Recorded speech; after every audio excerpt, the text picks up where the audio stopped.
சார்ந்த பிரச்சனைகள் நாளுக்கு நாள் அதிகரித்துக் கொண்டே வருகின்றது. எனவே இவற்றிலிருந்து நம் இதயத்தை எவ்வாறு பாதுகாத்துக் கொள்ளலாம் என்பதை பற்றி நம்மிடையே பகிர்ந்து கொள்ள வருகிறார் இதய நிபுணர் டாக்டர் சொக்கலிங்கம் அவர்கள். நம் விடியலேவா நிகழ்ச்சியின் அடுத்த பகுதியாக வரவிருப்பது பல்லாண்டு வாழ்ந்திட.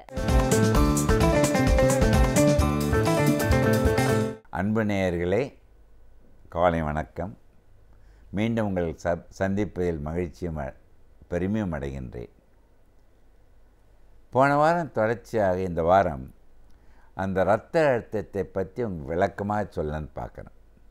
ஸோ இரத்த அழுத்தம் என்பது பிளட் ப்ரெஷர். நீங்கள் அழுத்தணுன்னு அழுத்தமாக இருக்குன்னு நினச்சிக்காதீங்க, ப்ரெஷர்னு ப்ரெஷரோடு இருக்குன்னு நினச்சிக்காதீங்க. அந்த நார்மல் இரத்த அழுத்தம் நான் முதலே சொன்ன மாதிரி உயிர் வாழ்வதற்கு இன்றியமையாதது, முக்கியமாக வச்சுக்கணும்.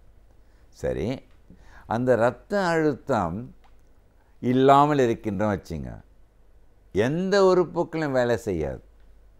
ஏனெனில் நம்ம இதயத்திலிருந்து இரத்தம் மகாதமனி மூலம் எல்லா உறுப்புகளும் சென்றடைய வேண்டும். அந்த இரத்தம் அந்த சென்றடைவதற்கு ஒரு ப்ரெஷர் இருந்தால் தானே போகும். ஃபார் எக்ஸாம்பிள், நீங்கள் ஓவர் ஹெட் டேங்க் வச்சுங்க வீட்டில். ஓவர் ஹெட் டேங்க்லேருந்து தண்ணீர் கீழே வருவதற்கு அந்த கிராவிட்டினால் ப்ரெஷர்னால் வீட்டுக்கு எல்லா குழாயிலையும் வருது. உடனே நம்ம என்ன பண்ணுறோம், பல மாடிகள் இருக்கும் பொழுது அங்கே ப்ரெஷர் பம்பை அட்டாச் பண்ணுறோம். ஏன்னா அந்த கீழே இருக்கிற குழாயில் ப்ரெஷரோட வாட்டர் வரணும், அந்த தண்ணீர் வருவதற்காக ப்ரெஷர் பம்ப் வரும். அந்த ப்ரெஷர் பம்புடைய வேலையை தான் உங்கள் கையளவு உள்ள இதயம் செய்து கொண்டிருக்கின்றது.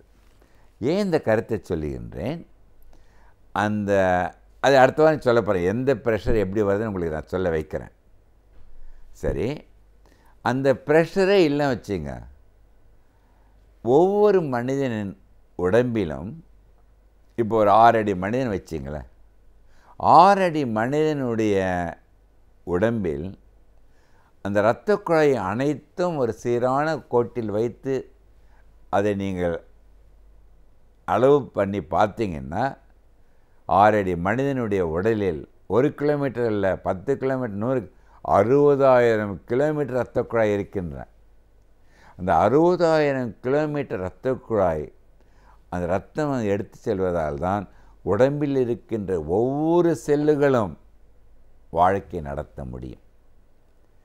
அந்த இரத்த குழாயில் இருக்கின்ற இரத்தம் அந்த செல்லுகளோ உறுப்புகளோ போகவில்லை என்றால் அதில் எடுத்து செல்கின்ற ஆக்சிஜன், குளுக்கோஸ், மெட்டபலைட்ஸ், எலக்ட்ரோலைட்ஸ் எதுவுமே இல்லைன்னா அந்த உறுப்பு இறந்துவிடும். ஞாபகம் வச்சுங்க. ஸோ அவ்வளோ நீளமான இரத்த குழாய், அந்த இரத்தம் அங்கே செல்லுவதற்கு ஒரு ப்ரெஷர் வேணும். அந்த ப்ரெஷரோடு போனால் தான் எல்லா தலையிலிருந்து கால் நுனி வரை எந்த உறுப்புகளுக்கும் ரத்தம் போகணும். அதுக்கு அந்த ப்ரெஷர் வேணும். ஸோ அந்த பிளட் ப்ரெஷர் என்பது இரத்த அழுத்தத்தை குறிக்கின்றது தவிர மன அழுத்தம் சொல்லி அதை பற்றி நம்ம சொல்லுவோம், அது வேணும், நார்மலாக வேணும். இப்போ இரத்த அழுத்தம் என்பதை சுருங்கமாக சொல்கிறேன். இந்த ஸ்லைடை பார்த்தீங்கன்னா உங்களுக்கு தெரிஞ்சிட்டு முதல்ல சொன்ன மாதிரி ஃபஸ்ட்டு ஸ்லைடில் உங்களுடைய உடம்பில் இருக்கின்ற இரத்த குழாயில் காட்டுது. அந்த இரத்த குழாயுடைய அளவு முதலே சொல்லிட்டேன். உடம்பில் எல்லா இரத்த குழாயும் நீட்டாக வச்சா 60,000 கிலோமீட்டர் அவ்வளோ தூரம் செல்வதற்கு எதையும் வேகமாக பம்ப் பண்ணி அந்த ப்ரெஷரோடு இதயத்தை விட்டு போனால் தான் எல்லா உறுப்புகளும் போகிறதுக்கு முடியும். ஓகே, அந்த பிளட் ப்ரெஷர் எப்படி வருது, எதனால் வருதுன்னு உங்களுக்கு நான் சுருக்கமாக சொல்லன்னு பார்த்தீங்கன்னா இது உங்களுக்கு ரொம்ப இன்ட்ரெஸ்டிங்காக இருக்கும். இந்த அடுத்த படத்தை பாருங்களேன். இது இரத்த குழாய் ஒரு உறுப்பை அடைகின்ற பொழுது மரக்கிளைகள்லாம் போய் சின்ன சின்ன போகிற மாதிரி மைன்யூட்டாக போயிடும். இது கண்ணுக்கு தெரியறது, மைக்ரோஸ்கோப்பில் பார்க்குற அளவுக்கு கூட இரத்த குழாய்கள் இருக்கின்றன. எவ்வளோ தூரம் பார்த்திங்கன்னா அந்த டிவிஷன் ஆகிட்டே பார்த்தீங்களா, எவ்வளோ டிவிஷன் ஆனாலும் அந்த இடத்துல ப்ரெஷரோட போனால் தான் முடியும். ப்ரெஷர் இல்லைன்னா ரத்தமே பாயாது. பைப் லைனில் ப்ரெஷர் இல்லைன்னா அப்படியே தண்ணி தேங்கிட்டு இருக்கு, தண்ணி வெளில வராது. ஸோ அந்த ப்ரெஷர் தான் இரத்த ஓட்டத்தை சீராக வைத்துக்கொண்டு எல்லா உறுப்புகளும் அடைய செய்கின்றது. சரி, பிளட் ப்ரெஷர் என்றால் என்ன? இது கொஞ்சம் கஷ்டமானது. நான் படிக்கும்பொழுது 60 வருடத்திற்கு முன்பு எனக்கே இது புரியறதுக்கு 2-3 நாள் ஆச்சு. டாக்டர் மெடிக்கல் காலேஜில் மருத்துவக் கல்லூரி சேர்ந்த பிறகு. பட் உங்களுக்கு நான் புரிய வைக்க எளிமையாக வேர்ட்ஸில் சிம்பிளாக உங்களுக்கு சொல்கிறதுக்கு நான் முயற்சி பண்ணேன். பட் புரிஞ்சுப்பீங்க கட்டாயம் நீங்கள்லாம். இப்போ ஒரு இரத்த குழாய், இந்த படத்தை பாருங்களேன். இந்த படத்தில் பார்த்தீங்கன்னா ஒரு இரத்த குழாயை மட்டும் திறந்து காட்டிருக்கேன். இந்த படத்தில் இருக்கிறது, அந்த இரத்த குழாயில் இரத்தம் இருக்கின்றது. அந்த இரத்த குழாயுடைய சுவர்களை பார்க்கின்றோம். அந்த இரத்த குழாயில் இருக்கும் பொழுது அது ஒரு ப்ரெஷரை கிரியேட் பண்ணுது. அந்த ப்ரெஷரை கிரியேட் பண்ண ரத்தம் உடனே அந்த சுவர்களுக்கு, இரத்த குழாயின் சுவர்களுக்கு போய் அதை உண்டு பண்ணுது. ஸோ இது அந்த ப்ரெஷர் ஆஃப் தி பிளட், இரத்தத்தின் அழுத்தம் இரத்த குழாயில் போய் லேட்ரல் ப்ரெஷர் போகுது. அதை எக்ஸைட் பண்ணும் பொழுது அந்த pressure 120 systolic, 80 diastolic. So lateral pressure exerted by the blood column on the blood vessel wall. அதுதான் blood pressure. இப்போ பார்த்தீங்கன்னா அடுத்த படத்தை பாருங்களேன். இந்த இரத்த குழாயில் இருக்கின்ற ரத்தம் அந்த ப்ரெஷரை போய் எக்ஸ்பேண்ட் பண்ணுது. அந்த ப்ரெஷரோட அப்படி பண்ணும் பொழுது தான் அந்த இரத்தத்தை இன்னும் இதயத்தை விட்டு வெளியில் போய்கிட்டே இருந்துக்கிட்டே இருக்கும்ல, இதயத்துக்கிட்ட தள்ளி தள்ளி தள்ளி தள்ளி நுனி வரைக்கும் போகணும். அந்த ப்ரெஷரோட ப்ரெஷர் ஹெட்டுன்னு சொல்கிறோம். அதுதான் இந்த படத்தில் பார்க்கும்போது உங்களுக்கு தெரியுதில்ல, அந்த இதயத்திலிருந்து வருகின்ற ரத்தம் அந்த ப்ரெஷரோட எல்லா உறுப்புகளும் போய் அடையணும். ஸோ பிளட் ப்ரெஷர் என்பது இரத்தம் அழுத்தம் 120/80 என்பதே அந்த அழுத்தமான ப்ரெஷர் அந்த இரத்த குழாயில் ஓடுகின்ற இரத்தத்தினால் ஏற்படுகின்ற ப்ரெஷர். தட் இஸ் அந்த ப்ரெஷர் இந்த இரத்த குழாயில் வாலில் வைத்து உடனே அந்த வால் மூலம் தான் ரத்தம் போகுது, உள்ளே தானே அப்படியே போகிறதுக்கு வைக்கிறது. ஒரு பைப் லைனில் போகிற மாதிரி அந்த ப்ரெஷர் போயிட்டே இருக்கும். அதுதான் பிளட் ப்ரெஷர். ஐ திங்க் உங்களுக்கு விளங்கியிருக்குன்னு நினைக்கிறேன். மறுபடியும் சொல்கிறேன், ஆங்கிலத்தில் ரொம்ப ஈஸியாக சொல்ல முடியும். It's a lateral pressure exerted by the blood column on the walls of the blood vessels which is contained within that அப்படின்னு அர்த்தம். ஸோ இரத்த அழுத்தம் என்பது இரத்த குழாயில் இருக்கின்ற இரத்தம், ஓடுகின்ற இரத்தம், ஓட வைக்கின்ற இரத்தம், அந்த இரத்த குழாயில் இருக்கின்ற இரத்தம் தான் அந்த ப்ரெஷரை பாருங்களேன். அந்த ஸ்லைடில் பார்த்தீங்களா முந்தி, மறுபடியும் பாருங்கள். அதை அப்படியே எக்ஸ்பேண்ட் பண்ணி ப்ரெஷரை கிரியேட் பண்ணி அந்த ப்ரெஷர்னால தான் அந்த இரத்த ஓட்டமே நடக்கின்றது என்பதை தெரிந்து கொள்ள வேண்டும். சமூகத்தில் அக்கறை கொண்டு சமூக அக்கறையை நாம் எவ்வாறு நிலைநாட்டலாம் என்பதை பற்றி நம்மிடையே பகிர்ந்து கொள்ள வருகிறார் எழுத்தாளர் மனுஷபுத்திரன் அவர்கள். நம் விடியலேவா நிகழ்ச்சியின் அடுத்த பகுதியாக வரவிருப்பது தீதும் நன்றும்.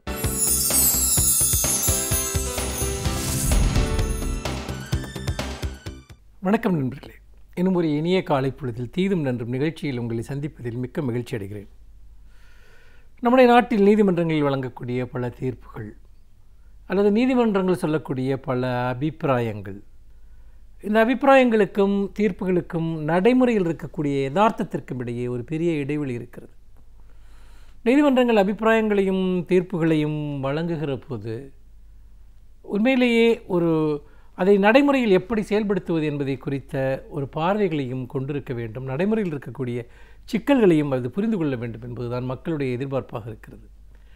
சமீபத்தில் அப்படி வந்த சில அபிப்பிராயங்கள், நீதிமன்றத்தினுடைய சில அபிப்பிராயங்கள், தீர்ப்புகள், இது சார்ந்த விஷயங்களை நாம் எப்படி புரிந்து கொள்வது என்பது மிக முக்கியமான ஒரு கேள்வி. நாம் ஒன்றொன்றாக பார்ப்போம். அதாவது நீங்கள் இந்த ஆர்டர்லி முறை என்று சொல்லக்கூடிய நீதிமன்றங்களில் காவல்துறையில் மேலதிகாரிகளுடைய வீடுகளில் பணியாற்றக்கூடியவர்கள் தொடர்பாக பல்வேறு கடுமையான கேள்விகளை நீதிமன்றம் தொடர்ந்து எழுப்புகிறது. ஆர்டர்லி முறை ஒழிக்கப்பட்டு விட்டது என்று சொன்னால் ஏன் இவ்வளவு பேர் வேலையை விட்டு செல்கிறார்கள், காவல்துறையிடமிருந்து ஏன் இவ்வளவு பேர் தற்கொலை செய்து கொள்கிறார்கள் என்றெல்லாம். ஆனால் சட்டபூர்வமாக ஆர்டர்லி முறை ஒழிக்கப்பட்டு விட்டது என்று சொல்லப்பட்டால் பிறகு அது ஏன் வேறு வடிவத்தில் தொடர்ந்து கொண்டிருக்கிறது? இதற்கு என்ன தீர்வு என்பதைத்தான் நீதிமன்றங்கள் யோசிக்க வேண்டும். காவல்துறை சீர்திருத்தங்களை முழுமையாக அமுல்படுத்தினால் மட்டும்தான் ஆர்டர்லி முறையை ஒழிக்க முடியும் என்பதுதான் அதற்கான பதில்.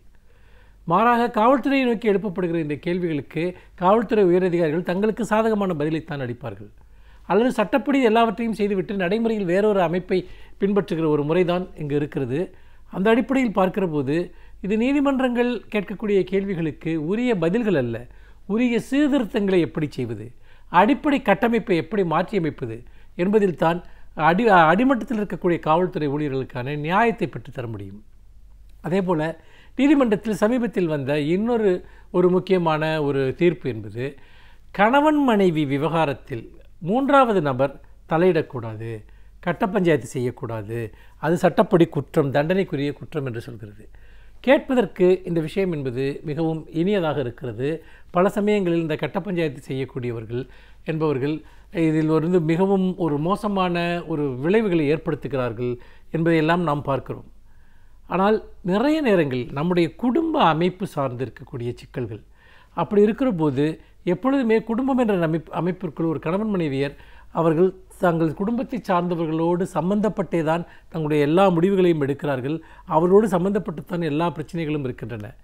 அப்படி இருக்கிற போது குடும்பத்திற்குள் வரக்கூடிய பிரச்சனைகளை தீர்த்து கொள்வதில் இந்த மூன்றாவது நபர் தலையீடு என்பது மிகவும் அடிப்படையான ஒரு விஷயமாக இருக்கிறது. எதெல்லாம் தண்டனைக்குரிய குற்றம், தண்டனைக்குரிய தலையீடு, எதெல்லாம் தண்டனைக்குரிய தலையீடு அல்ல என்பதை எப்படி வரையறுப்பது என்பது மிக முக்கியமான ஒரு கேள்வி. உதாரணமாக ஒரு கணவன் மனைவியருக்கிடையே அவர்களுக்கு ஒரு தவறான புரிதல் இருக்கிறது என்று சொன்னால் குடும்பத்தில் இருக்கக்கூடிய யாரோ ஒரு இணக்கத்தை ஏற்படுத்த முயற்சிப்பதை எப்படி நாம் புரிந்து கொள்வது, அல்லது அவர்களுக்கு இருக்கக்கூடிய தகராறை தீர்த்து வைப்பதற்கு நாம் என்ன செய்வது என்கிற கேள்வி எழுகிறது. என்றால் நம்முடைய குடும்ப நல நீதிமன்றங்களுக்கு ஒருவர் சென்று விட்டால் அவர் எவ்வளவு பெரிய சிக்கல்களை சந்திக்க வேண்டியிருக்கும், எவ்வளவு பெரிய பிரச்சனைகளை சந்திக்க வேண்டியிருக்கிறது என்பதை நடைமுறையில் பார்க்க வேண்டியிருக்கிறது. அப்படி என்று சொன்னால் குடும்ப நல நீதிமன்றங்களை எளிமைப்படுத்த வேண்டும். அவர்களுக்கு முறையான கவுன்சிலர்கள் அங்கு இருக்க வேண்டும். இங்கு வரக்கூடிய மனிதர்களுடைய கண்ணியம் என்பது காக்கப்பட வேண்டும், ரகசியம் பாதுகாக்கப்பட வேண்டும். இப்படியான ஒரு சூழல்களா, இன்னும் சொல்லப்போனால் வழக்கறிஞர்களுக்கு கொடுக்கக்கூடிய பெரும்பகுதி பணம், இப்படி பல பிரச்சனைகள் அதில் சம்பந்தப்பட்டிருப்பதன் காரணமாக பல சமயங்களில் குடும்ப நல நீதிமன்றங்களை யாரும் நாடுவது கிடையாது, அல்லது நாடுகிறவர்கள் கூட அது வேறு வழி இல்லாமல் நாடுகிறார்கள் என்பதைத்தான் பார்க்க முடிகிறது. இந்த சூழ்நிலையில் இந்த குடும்பத்தினுடைய கட்ட பஞ்சாயத்து என்கிற விஷயம், குடும்பத்தில் நடக்கக்கூடிய தலையீடுகள் என்பது நம்முடைய குடும்ப அமைப்பு, சாதி அமைப்பு, அவற்றோடு தொடர்புடைய ஒரு விஷயமாக இருக்கிறது என்பதை நாம் பார்க்க வேண்டியிருக்கிறது. ஆகவே நாம் குடும்ப நல நீதிமன்றங்களே அதற்கான விஷயங்களை நாம் பரவலாக்காமல், எளிமைப்படுத்தாமல் நாம் இந்த பிரச்சனையை தீர்வு காண முடியாது. தலையிடக்கூடாது என்று நீதிமன்றம் சொல்லிவிட்டால் அது உடனே நடந்து விடுமா? நடக்காது. இன்னும் சொல்லப்போனால் யாராவது ஒருவர் இவர் கணவன் அல்லது மனைவியில் ஒருவர் ஏதாவது ஒரு காரணத்திற்காக இவர் தேவையில்லாமல் தலையிடுகிறார் என்று கூட ஒரு புகார் செய்வதற்கு வாய்ப்பு இருக்கிறது. ஆகவே பிரச்சனை என்பது அந்த தலையீடு அல்ல, அந்த தலையீட்டிற்கு தேவையில்லாத ஒரு சூழலை உருவாக்குவதுதான். இன்னொரு விஷயம், இந்த வன்கொடுமை தடை சட்டம் தொடர்பாக சமீபத்தில் உச்சநீதிமன்றம் தெரிவித்திருக்கக்கூடிய சில கருத்துக்கள் என்பதாகும். அதாவது இந்த வன்கொடுமை தடை சட்டம் 1986 ஏற்படுத்தப்பட்ட இந்த சட்டம் தவறாக பயன்படுத்தப்படுகிறது, முறைகேடாக பழிவாங்குகிற நோக்கிலோ வேறு பல ஒரு பணம் கறக்கிற நோக்கிலோ இது பயன்படுத்தப்படுகிறது என்கிற ஒரு அப்சர்வேஷனின் அடிப்படையில் இது போன்ற விஷயங்கள் வரக்கூடிய புகார்களில் ஒரு நடவடிக்கை எடுக்க வேண்டும் என்றால், அவர் ஒரு அதிகாரியாக இருந்தால் அவர் மீது நடவடிக்கை எடுக்க வேண்டும் என்றால் அவருடைய மேலதிகாரியினுடைய அனுமதி வேண்டும், அல்லது ஒரு தனிநபராக இருந்தால் மாவட்ட ஆட்சித்தலைவர்களுடைய ஒரு அனுமதி வேண்டும் என்றெல்லாம் அங்கு வரையறைகள் கொடுக்கப்பட்டிருக்கின்றன. இதில் நாம் பார்க்க வேண்டிய விஷயம் என்னவென்றால், வன்கொடுமை தடை சட்டம் மட்டுமல்ல, எல்லா சட்டங்களுமே தவறாக பயன்படுத்தப்படுவதற்கு வாய்ப்புள்ள சட்டங்கள். அதன் காரணமாக எல்லா சட்டங்களுக்கும் இது போன்ற செக் பாயிண்ட்ஸ் இவற்றை நாம் விதிக்கிறோமா என்பது மிக முக்கியமான கேள்வி. வரதட்சணை கொடுமை தடை சட்டம் கூட சில சமயம் தவறாக பயன்படுத்தப்படுவதாக சொல்கிறார்கள். ஏன் நம்முடைய போக்குவரத்து விதிகள் சார்ந்த சட்டங்கள், அல்லது இன்னும் சொல்லப்போனால் குற்றவியல் சட்டங்கள் என அனைத்து சட்டங்களுமே, பொருளாதாரம் சார்ந்த சட்டங்கள் எல்லாமே தவறாக பயன்படுத்தப்படுகின்றன. இவற்றுக்கிடையே தான் இங்கே நீதி செயல்பட வேண்டியிருக்கிறது. ஆனால் வன்கொடுமை தடை சட்டத்திற்கு மட்டும் இப்படிப்பட்ட இந்த ஒரு வரையறைகளை நாம் வைக்கிற போது அந்த சட்டத்தை நாம் பலவீனப்படுத்துகிறோமா என்கிற ஒரு கேள்வி எழுகிறது. நியாயமாக நாம் செய்ய வேண்டியது என்னவென்று சொன்னால், வன்கொடுமை தடை சட்டத்தின் கீழ் பதிவு செய்யப்படுகிற வழக்குகளில் எத்தனை வழக்குகள் விரைந்து தீர்க்கப்பட்டிருக்கின்றன? பெரும்பாலான வழக்குகளில் நீதி கிடைப்பதற்கு பல வருடங்கள் ஆகின்றன. சாதிய ரீதியாக ஆதிக்க சக்திகள் மிக சுலபமாக தங்களுக்கு சாதகமான ஒரு சூழலை வழக்குகளில் அவர்கள் பெற்றுவிடுகிறார்கள் என்பதெல்லாம் தொடர்ந்து சொல்லப்படுகிறது. அப்படி இருக்கிற போது நடைமுறையில் என்ன நடந்து கொண்டிருக்கிறது? ஏன் வன்கொடுமை தடை சட்டம் என்பது அதனுடைய சட்ட விதிகளின் கீழ் குற்றம் சாட்டப்பட்டவர்களுடைய வழக்குகள் நீண்ட காலம் இழுத்தடிக்கப்படுகின்றன? இதையெல்லாம் நீதிமன்றம் கணக்கில் எடுத்துக்கொண்டால்தான் இந்த சட்டத்தில் இருக்கக்கூடிய வேறு பல முக்கியமான பிரச்சனைகளை பார்க்க முடியும். வன்கொடுமை தடை சட்டம் தாழ்த்தப்பட்ட மக்களுக்கான ஒரு பாதுகாப்பு சட்டம். அவற்றை நீங்கள் இதுபோன்ற விஷயங்களினால் பலவீனப்படுத்திவிடக்கூடாது என்பதுதான் தாழ்த்தப்பட்ட மக்களினுடைய, ஒடுக்கப்பட்ட மக்களுடைய கோரிக்கையாக இருக்கிறது. மீண்டும் இன்னும் ஒரு புதிய சிந்தனையோடு உங்களை சந்திக்கிறேன். நன்றி, வணக்கம். பல்வேறு துறைகளில் பல சாதனைகளை படைத்தவர்கள் அவர்களுடைய அனுபவங்களை நம்முடன் பகிர்ந்து கொள்ளும் போது அது நமக்கு சிறந்த தூண்டுகோலாக அமைகின்றது. அந்த வகையில் இன்றைய சிறப்பு விருந்தினர் யார் என்பதை பற்றியும் அவர்கள் என்ன செய்திகளை நம்முடன் பகிர்ந்து கொள்ளப் போகிறார்கள் என்பதையும் பார்க்கலாம். நம் விடியலே வா நிகழ்ச்சியின் அடுத்த பகுதியாக வரவிருப்பது சிறப்பு விருந்தினர் பகுதி.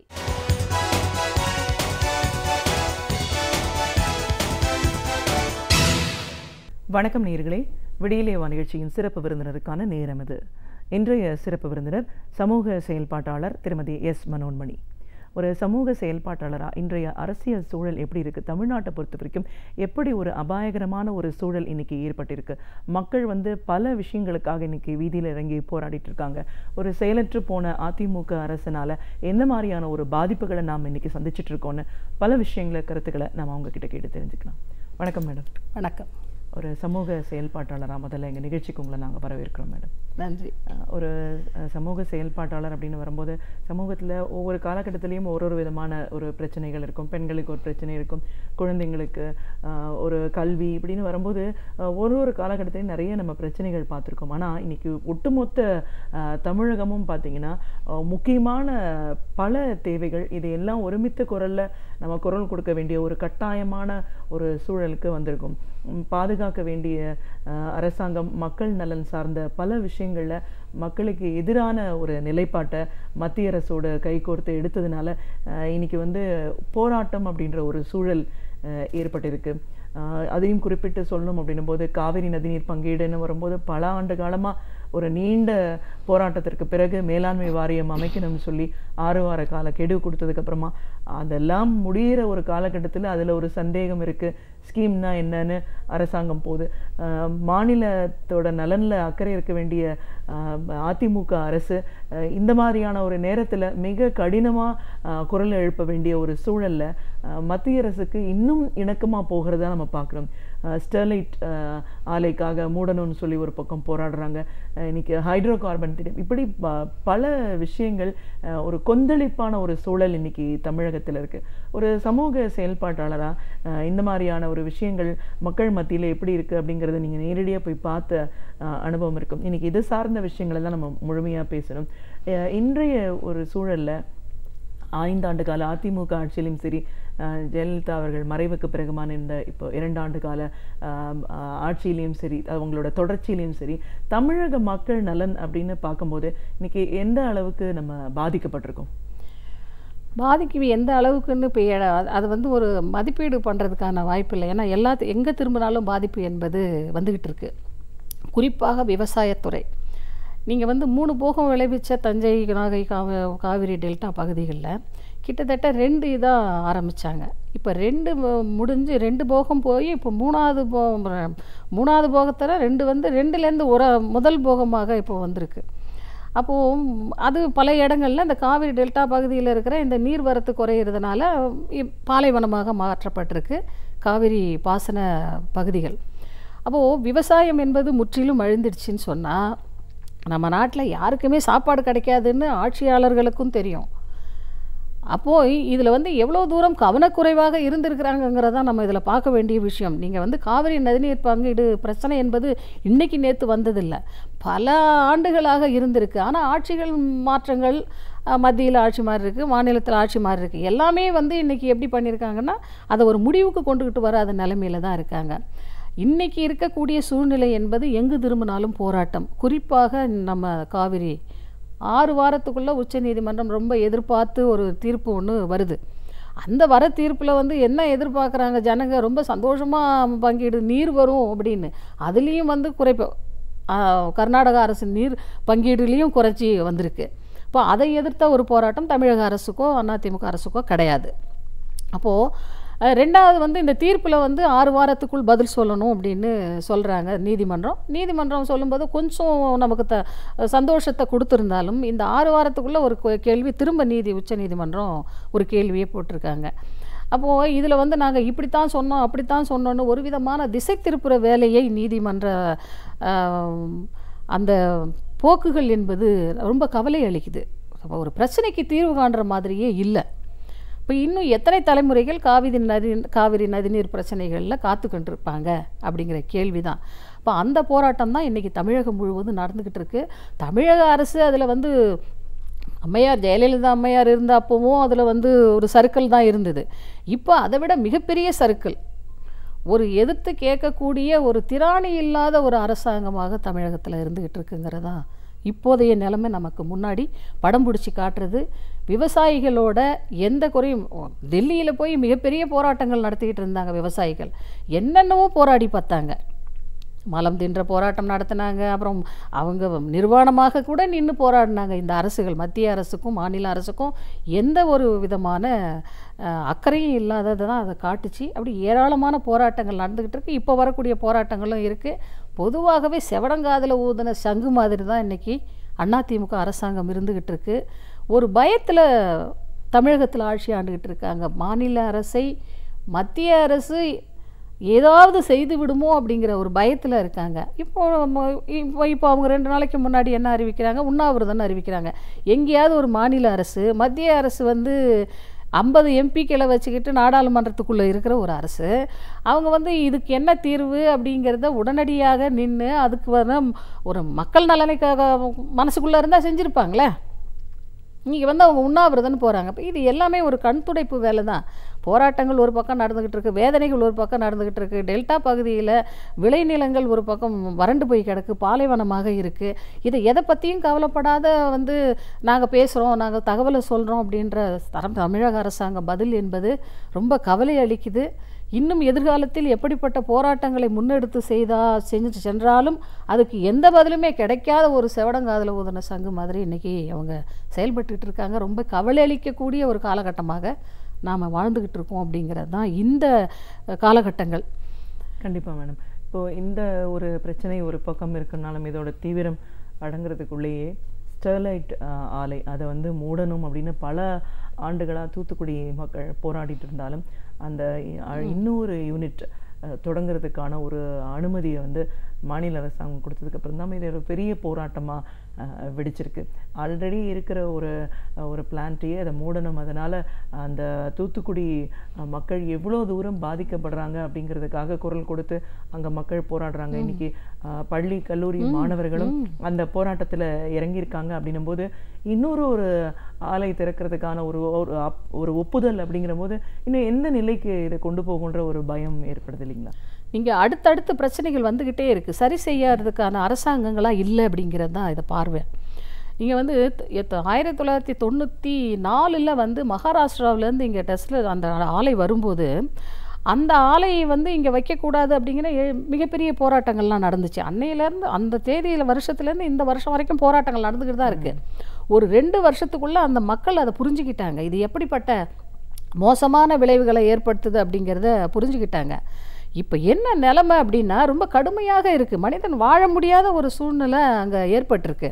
நீங்கள் தண்ணி கெட்டு போச்சு, தண்ணி ரசாயனமாக ஆறிப்போச்சு, கண்ணு தெரியாத பார்வையற்றவர்கள் அதிகரிக்க, குழந்தைகள் உட்பட கருவில் இருக்கிற குழந்தையும் கூட சிதைவுகள் ஏற்படுது, ஆடு மாடு கால்நடைகளும் கூட சிதைவுகள் என்பது வருது, ஒரு விதமான வியாதிகளை பரப்புது. நீங்கள் வந்து அந்த வெப்பம் எப்படிப்பட்டது, அந்த ரசாயனம் கலந்த தண்ணீரை பயன்படுத்துறது எப்படி இருக்குது, அப்படி ஒரு மிகப்பெரிய ஆபத்து அங்கே வந்துக்கிட்டு இருக்கு. அப்போது இதையெல்லாம் பார்த்துக்கிட்டு வேடிக்கை பார்க்குற ஒரு அரசாங்கமாக இருக்கிறதுனால தான் இன்னொரு ஆலைக்கு அவங்க அனுமதி கொடுக்குறாங்க. அப்போது ஒரு போராட்டங்கள் எங்கேயோ பிரச்சனையே வந்து தீர்க்கணுங்கிறதுக்காக தான் போராடுறாங்க. பிரச்சனை இல்லைன்னா யாரும் போராட போகிறது கிடையாது. அப்போது போராட்டத்தை தீர்ப்பதற்கு பதிலாக மேலும் மேலும் பிரச்சனைகளை உருவாக்கக்கூடிய பார்வையில் தான் அரசாங்கம், அதிமுக அரசாங்கம் நடந்துக்கிட்டு இருக்கு. மத்திய அரசாங்கம் எந்த விதத்திலையும் கவலை இல்லாமல் தான் இருக்காங்க. அவங்களுக்கு இதுக்கு சம்மந்தமே இல்லாதவங்க தான் இருக்காங்க. தமிழகத்தில் வந்து ஏதோ அது அவங்க பாட்டுக்கு ஏதோ பண்ணிக்கிட்டு இருப்பாங்க, நம்ம பாட்டுக்கு நம்ம வந்து நம்ம வேலையை பண்ணிக்கிட்டு இருக்கலான்னு தான் மத்திய அரசாங்கம் இன்றைக்கி இருக்கக்கூடிய நிலைமை. இங்கே இருக்கக்கூடிய மத்திய அரசாங்கத்துக்கு சப்போர்ட் பண்ணுற பிஜேபிக்காரங்க பண்ணக்கூடிய வார்த்தைகள்லாம் கூட நமக்கு வந்து அவங்க வந்தால் தான் என்னவோ அங்கே நாட்டில் தமிழ்நாட்டில் பெரிய எல்லாத்தையும் தீர்த்துற முடியும்னு சொல்கிறாங்க. இப்போ அவங்க இருக்கிற மாநிலங்களில் என்ன தீர்த்தாங்கன்ற கேள்விக்கே பதில் இல்லை. இப்போ தமிழகத்தில் இவங்க வந்தால் தான் சொன்னால் காவிரி பிரச்சனையாக நாங்கள் வந்தால் தான் தீர்க்க முடியும், தூத்துக்குடி பிரச்சனையாக நாங்கள் வந்தால் தான் தீர்க்க முடியும்னா யார் வந்தாலும் தீர்க்க முடியாது, நாங்கள் வந்தால் தான் தீர்க்க முடியும்னா மத்தியில் நீங்கள் தானே இருக்கீங்க. இப்போ மத்தியில் நீங்கள் ஆட்சி பண்ணும்போது இதை ஏன் தீர்க்க முடியாது, நீங்கள் இங்கே தமிழகத்தில் வந்தால் தான் தீர்க்க முடியும் அப்படிங்கிறது மிகப்பெரிய அரசியல் உள்நோக்கம் என்பது பிஜேபி என்பது கையாண்டுக்கிட்டு இருக்காங்க. ஆகவே இன்றைக்கி தூத்துக்குடியில் நடக்கக்கூடிய போராட்டம் 50 நாட்களாக நடக்குது. மாணவர்கள், குழந்தைகள், பள்ளி குழந்தைகள், எல்லா அறிவுஜீவிகள், முற்போக்கு சிந்தனையாளர்கள் எல்லாருமே அங்கே குவிஞ்சிருக்காங்க. அப்போது ஒரு போராட்டம் என்பது வலுவாக இருக்குதுன்னா அந்த போராட்டத்துக்கு ஒரு மரியாதை இருக்கணும். இப்போது தமிழக அரசாங்கம் அதுக்கு எந்த பதிலும் சொல்லவே இல்லை. அது 1996 ஆரம்பித்தது. அதுக்கப்புறம் இடையில 2 ஆண்டுகள் அந்த ஆலை உற்பத்தி செயல்பாட்டை நிறுத்தி அதுக்கப்புறம் 2013 இதே அரசாங்கம் அனுமதி கொடுக்குறாங்க. கண்டிப்பாக அனுமதி கொடுத்த அந்த ஒரு ஆலைக்கின்ற அந்த வளையம் இருக்குல்ல, பாதுகாப்பு அந்த விதிகள் இருக்குல்ல, குறைஞ்சபட்சம் அந்த விதிகளையே கூட கடைபிடிக்காத, அதை பார்வையிடாத, அது கண்காணிக்காத ஒரு அரசாங்கமாக தான் தமிழக அரசாங்கம் இருந்திருக்கு. கண்டிப்பாக அந்த விதிமீறல்கள் அப்படின்னு வரும்போது அதன் பாதிப்புகளும் தீவிரம். அதன் காரணமாக தான் இன்னைக்கு வாழ்வதற்கு உகந்த ஒரு சூழ்நிலையாக இல்லைன்ற ஒரு நிலையாக இருக்குது. ஆரம்பித்ததே தப்பு அப்படின்னாலும் அட்லீஸ்ட் அந்த ரூல்ஸையாவது அவங்க கடைபிடிச்சிருக்கணும். கடலுக்கு பக்கத்தில் 25 கிலோமீட்டர் தாண்டி தான் இருக்கணும் போது 15 போது கழிவுகள் எல்லாமும் கடலில் கலக்கிறதுனால இன்னைக்கு இன்னொரு பகுதி அந்த கடல் வளமும் பாதிக்கப்படுது.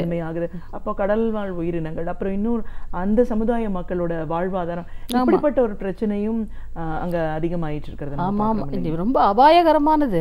அதுதான், அதுக்கு மேலே அதுக்கு வார்த்தையே இல்லை. ரொம்ப இவங்க வந்து தமிழக அரசாங்கம் நடத்துகிறாங்கல்ல, இவங்க வந்து என்ன யோசிக்கிறாங்கன்னே தெரியாது. இவங்கெல்லாம் ஏதோ அந்தரத்துக்குள்ளே இருக்கிறவங்க மாதிரியும், மக்கள்லாம் வந்து தமிழ்நாட்டிலையும் தூத்துக்குடியிலையும் டெல்டா பகுதியிலையும் இருக்கிறவங்க மாதிரியும் இது என்ன புரியவே மாட்டேங்குது.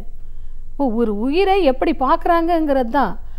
ஆலையை பொறுத்த வரைக்கும் ஆலையில் வந்து நீங்கள் சொன்ன மாதிரி 25 மீட்டருக்கு 250 மீட்டருக்குள்ளே நீங்கள் வந்து தாவரங்களை வளர்க்கணும், அந்த நீரை எப்படி வந்து சுத்திகரிப்பு பண்ணி அதை எப்படி வந்து வெளியேற்றணும், இப்படி இதெல்லாம் வந்து அவங்க ஒப்பந்தத்தில் போட்டிருக்காங்க. இந்த ஒப்பந்தங்களை என்ன பார்த்தாங்க? அப்போ எங்கேயோ ஒரு கிராமம் அழியுதுங்கிற பார்வையிலிருந்து, யாரோ பாதிக்கப்படுறாங்கங்கிற பார்வையிலிருந்து ஒரு கெட்ட நோக்கத்தோடு தமிழக அரசாங்கம் அணுகிறாங்கன்றது தான் இதோட இது.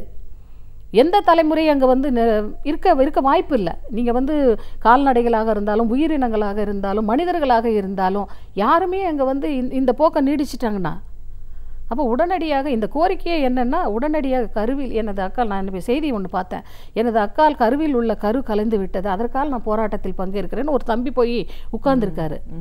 அப்போ இந்த நாடு எதை நோக்கி போய்கிட்டு இருக்கு? அப்போ நீங்கள் என்ன நல்ல அரசாங்கம் கொடுக்குறோன்னு சொல்லிக்கிட்டு இருக்கீங்க, நல்ல ஆட்சி கொடுக்குறேன்னு சொல்லிக்கிட்டு இருக்கீங்க, வெறும் டிவி கொடுக்கறது, வெறும் வண்டி கொடுக்கறது, ஸ்கூட்டர் கொடுக்கறது மட்டும்தான் உங்கள் வேலையா?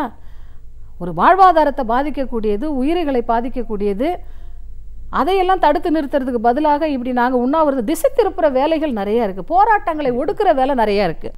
இதோட தேவை நியாயமாக இருக்குது அப்படிங்கிறது அரசாங்கத்துக்கும் தெரியும். அதை நம்ம சரியாக பண்ணலைங்கிறதுனால தான் இன்றைக்கி போராட்டம் தீவிரமடையும்ன்ற இந்த காலகட்டத்தில் காவல்துறையை ஏவி விட்டு இதை அடக்கிறதுக்கான அடக்குமுறைகளில் இன்றைக்கி மாநில அரசாங்கம் செயல்பட்டு இருக்கு.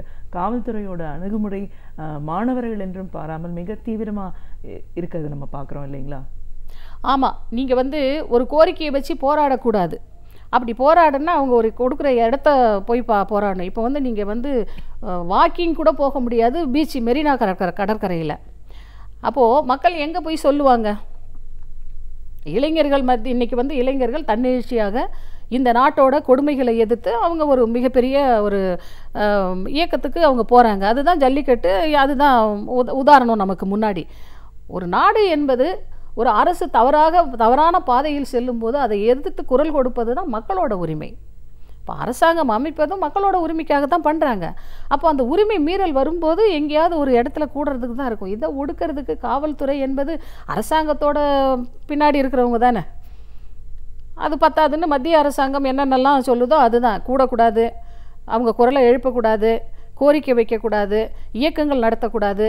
நீ எங்கேயாவது ஒரு இடத்துல சத்தம் போடாத ஒரு இடத்துல போய் உட்காந்துக்கோ, ஜனங்க பார்க்காத இடத்துல. அப்போது ஒரு ஜனநாயக நெறிமுறைகளை கடைபிடிக்காத ஒரு அரசாங்கங்களாக இன்றைக்கி இருந்துக்கிட்டு இருக்காங்க மத்தியிலையும் மாநிலத்திலையும். எனக்கு தேவை என்பதை உரிமையாக கேட்டு வரலாறுகள் நிறையா இருக்குது. அப்போ கேட்டு பெறக்கூடியது மக்களை குரல் வலையை அழுத்துறது இன்னும் மிகப்பெரிய ஆபத்தை உருவாக்கும்.